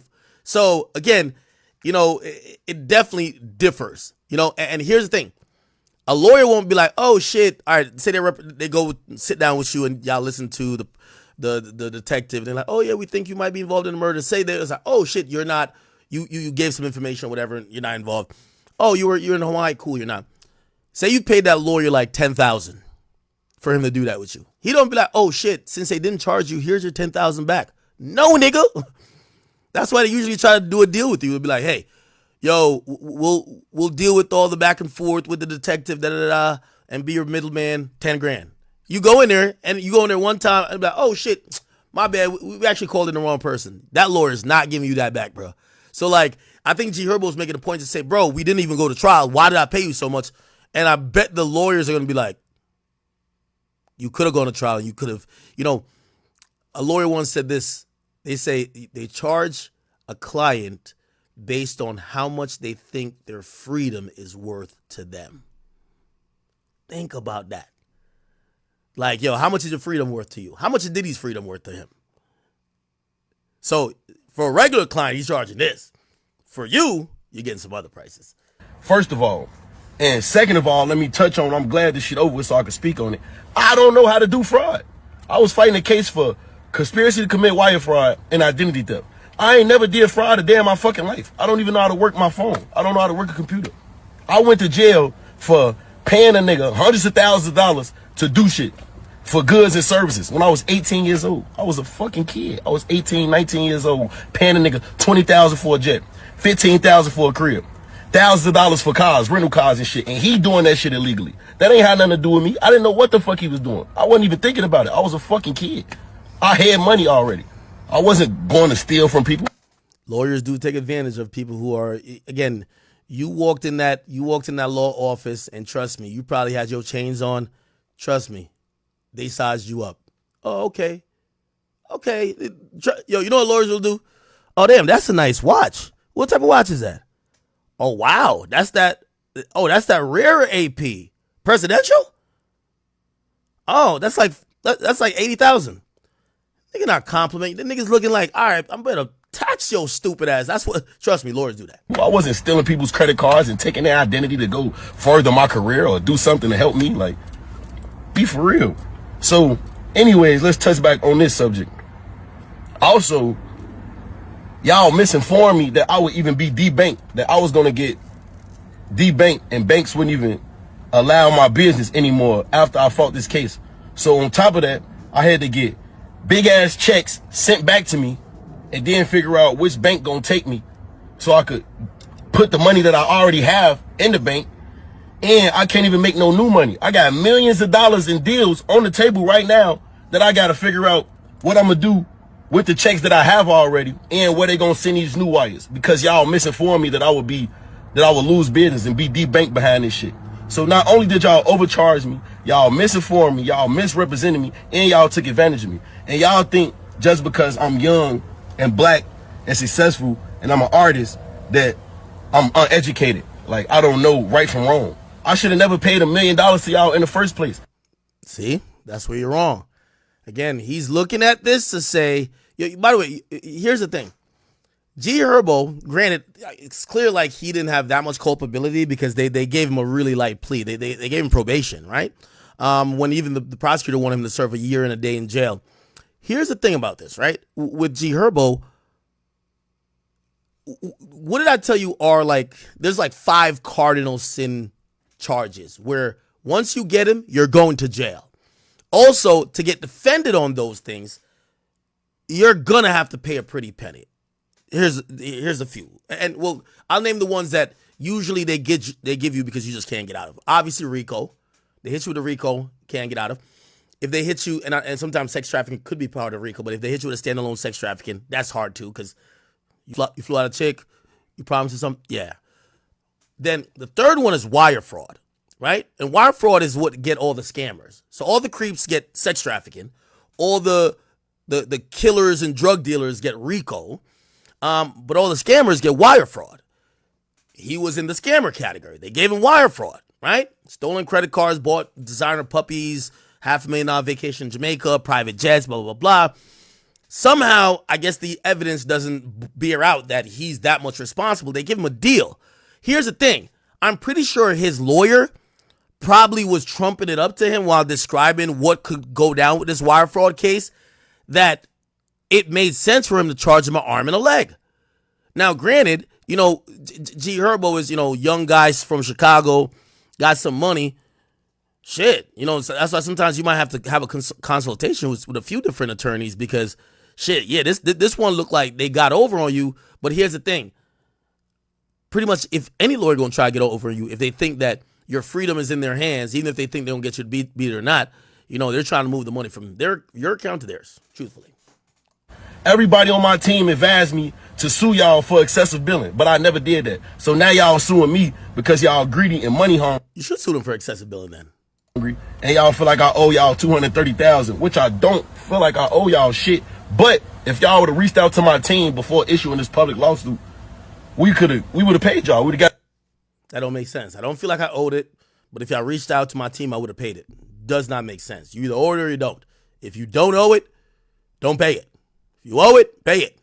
Now, I feel like he's bringing in the public embarrassment part of it to say, now you're embarrassing me. And you're hurting my brand, which affects my ability to make money. So now I kind of don't want to pay y'all. So maybe I just have to go to court with y'all again. But then remember, you're just going to pay another law firm to go against them. So you're constantly paying a lawyer, no matter who it is. Got to the bottom of it. And my team would have informed y'all that y'all didn't tell me that I would be debanked. So now I got to figure out where to put all my fucking money.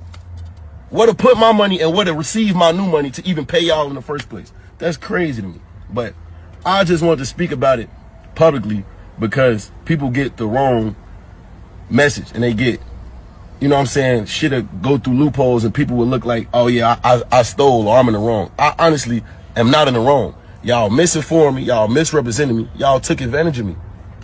I paid y'all $1 million. I didn't go to trial. It's people who fight murder charges that didn't have to pay $1 million to their attorney. Like, I will say this though. Listen, with law and attorneys, you pay for what you get. You get what you pay for. I'm gonna be honest with you, $1 million is an exorbitant amount of money. But trust me, you could get a $30,000 attorney to take care of your wire fraud case, but you're going to jail. You get what I'm saying? So it's like, you could. Do you want to get the $2,200 an hour guy? Yeah, he don't lose. He got all the connections, but he costs a lot. I don't know, but it is what it is. I'm gonna deal with it. My team gonna deal with it. It's not really affecting my day-to-day life. The only thing that I'm bothered by is the fact that I'm having millions of dollars on hold because I got to figure out which banks will take me because y'all didn't tell me that I would be debanked because of this. And I had no involvement in the case. Y'all knew I had no involvement in this case. Y'all know I don't do fraud. I never done fraud in my life. And I'm suffering from this shit because I didn't tell on a nigga, because I didn't snitch. That's the reason why I'm fighting this case, because I didn't tell on a nigga. But it is what it is, man. And I wanted to just issue this public statement because I see it's going viral everywhere. And my fans, you know, I feel like they deserve a statement from me behind this because I'm not going to run off on a $230,000 bill. I already paid y'all $1 million. And I didn't even know that y'all was about to issue this public lawsuit. And I'm innocent. I didn't even do shit, but it's all good. I'll say this, man. G Herbo seems in desperate need of a business manager. You know, a lot of times these days, these rappers feel like they don't need managers, and some are smart enough that they could do business and also be an artist, be an entertainer, performer, and everything else they got to be. And then some people just need a manager, and need a manager that they trust, and not your homeboy from the hood that used to be the drug dealer on the block. You need to hire real professional help, and unfortunately, this is why companies like Roc Nation even exist, because when you do need professional management who's gonna handle all those things, shit, call them what you want. They're gonna at least try to do it beneficial to whatever your situation is. Now you're gonna have to pay them 20% or 30% in some cases. You know, depending on how much leverage they have on your whole everything you're making, but you won't have these problems. This just seems unorganized. This seems like you don't really have a team.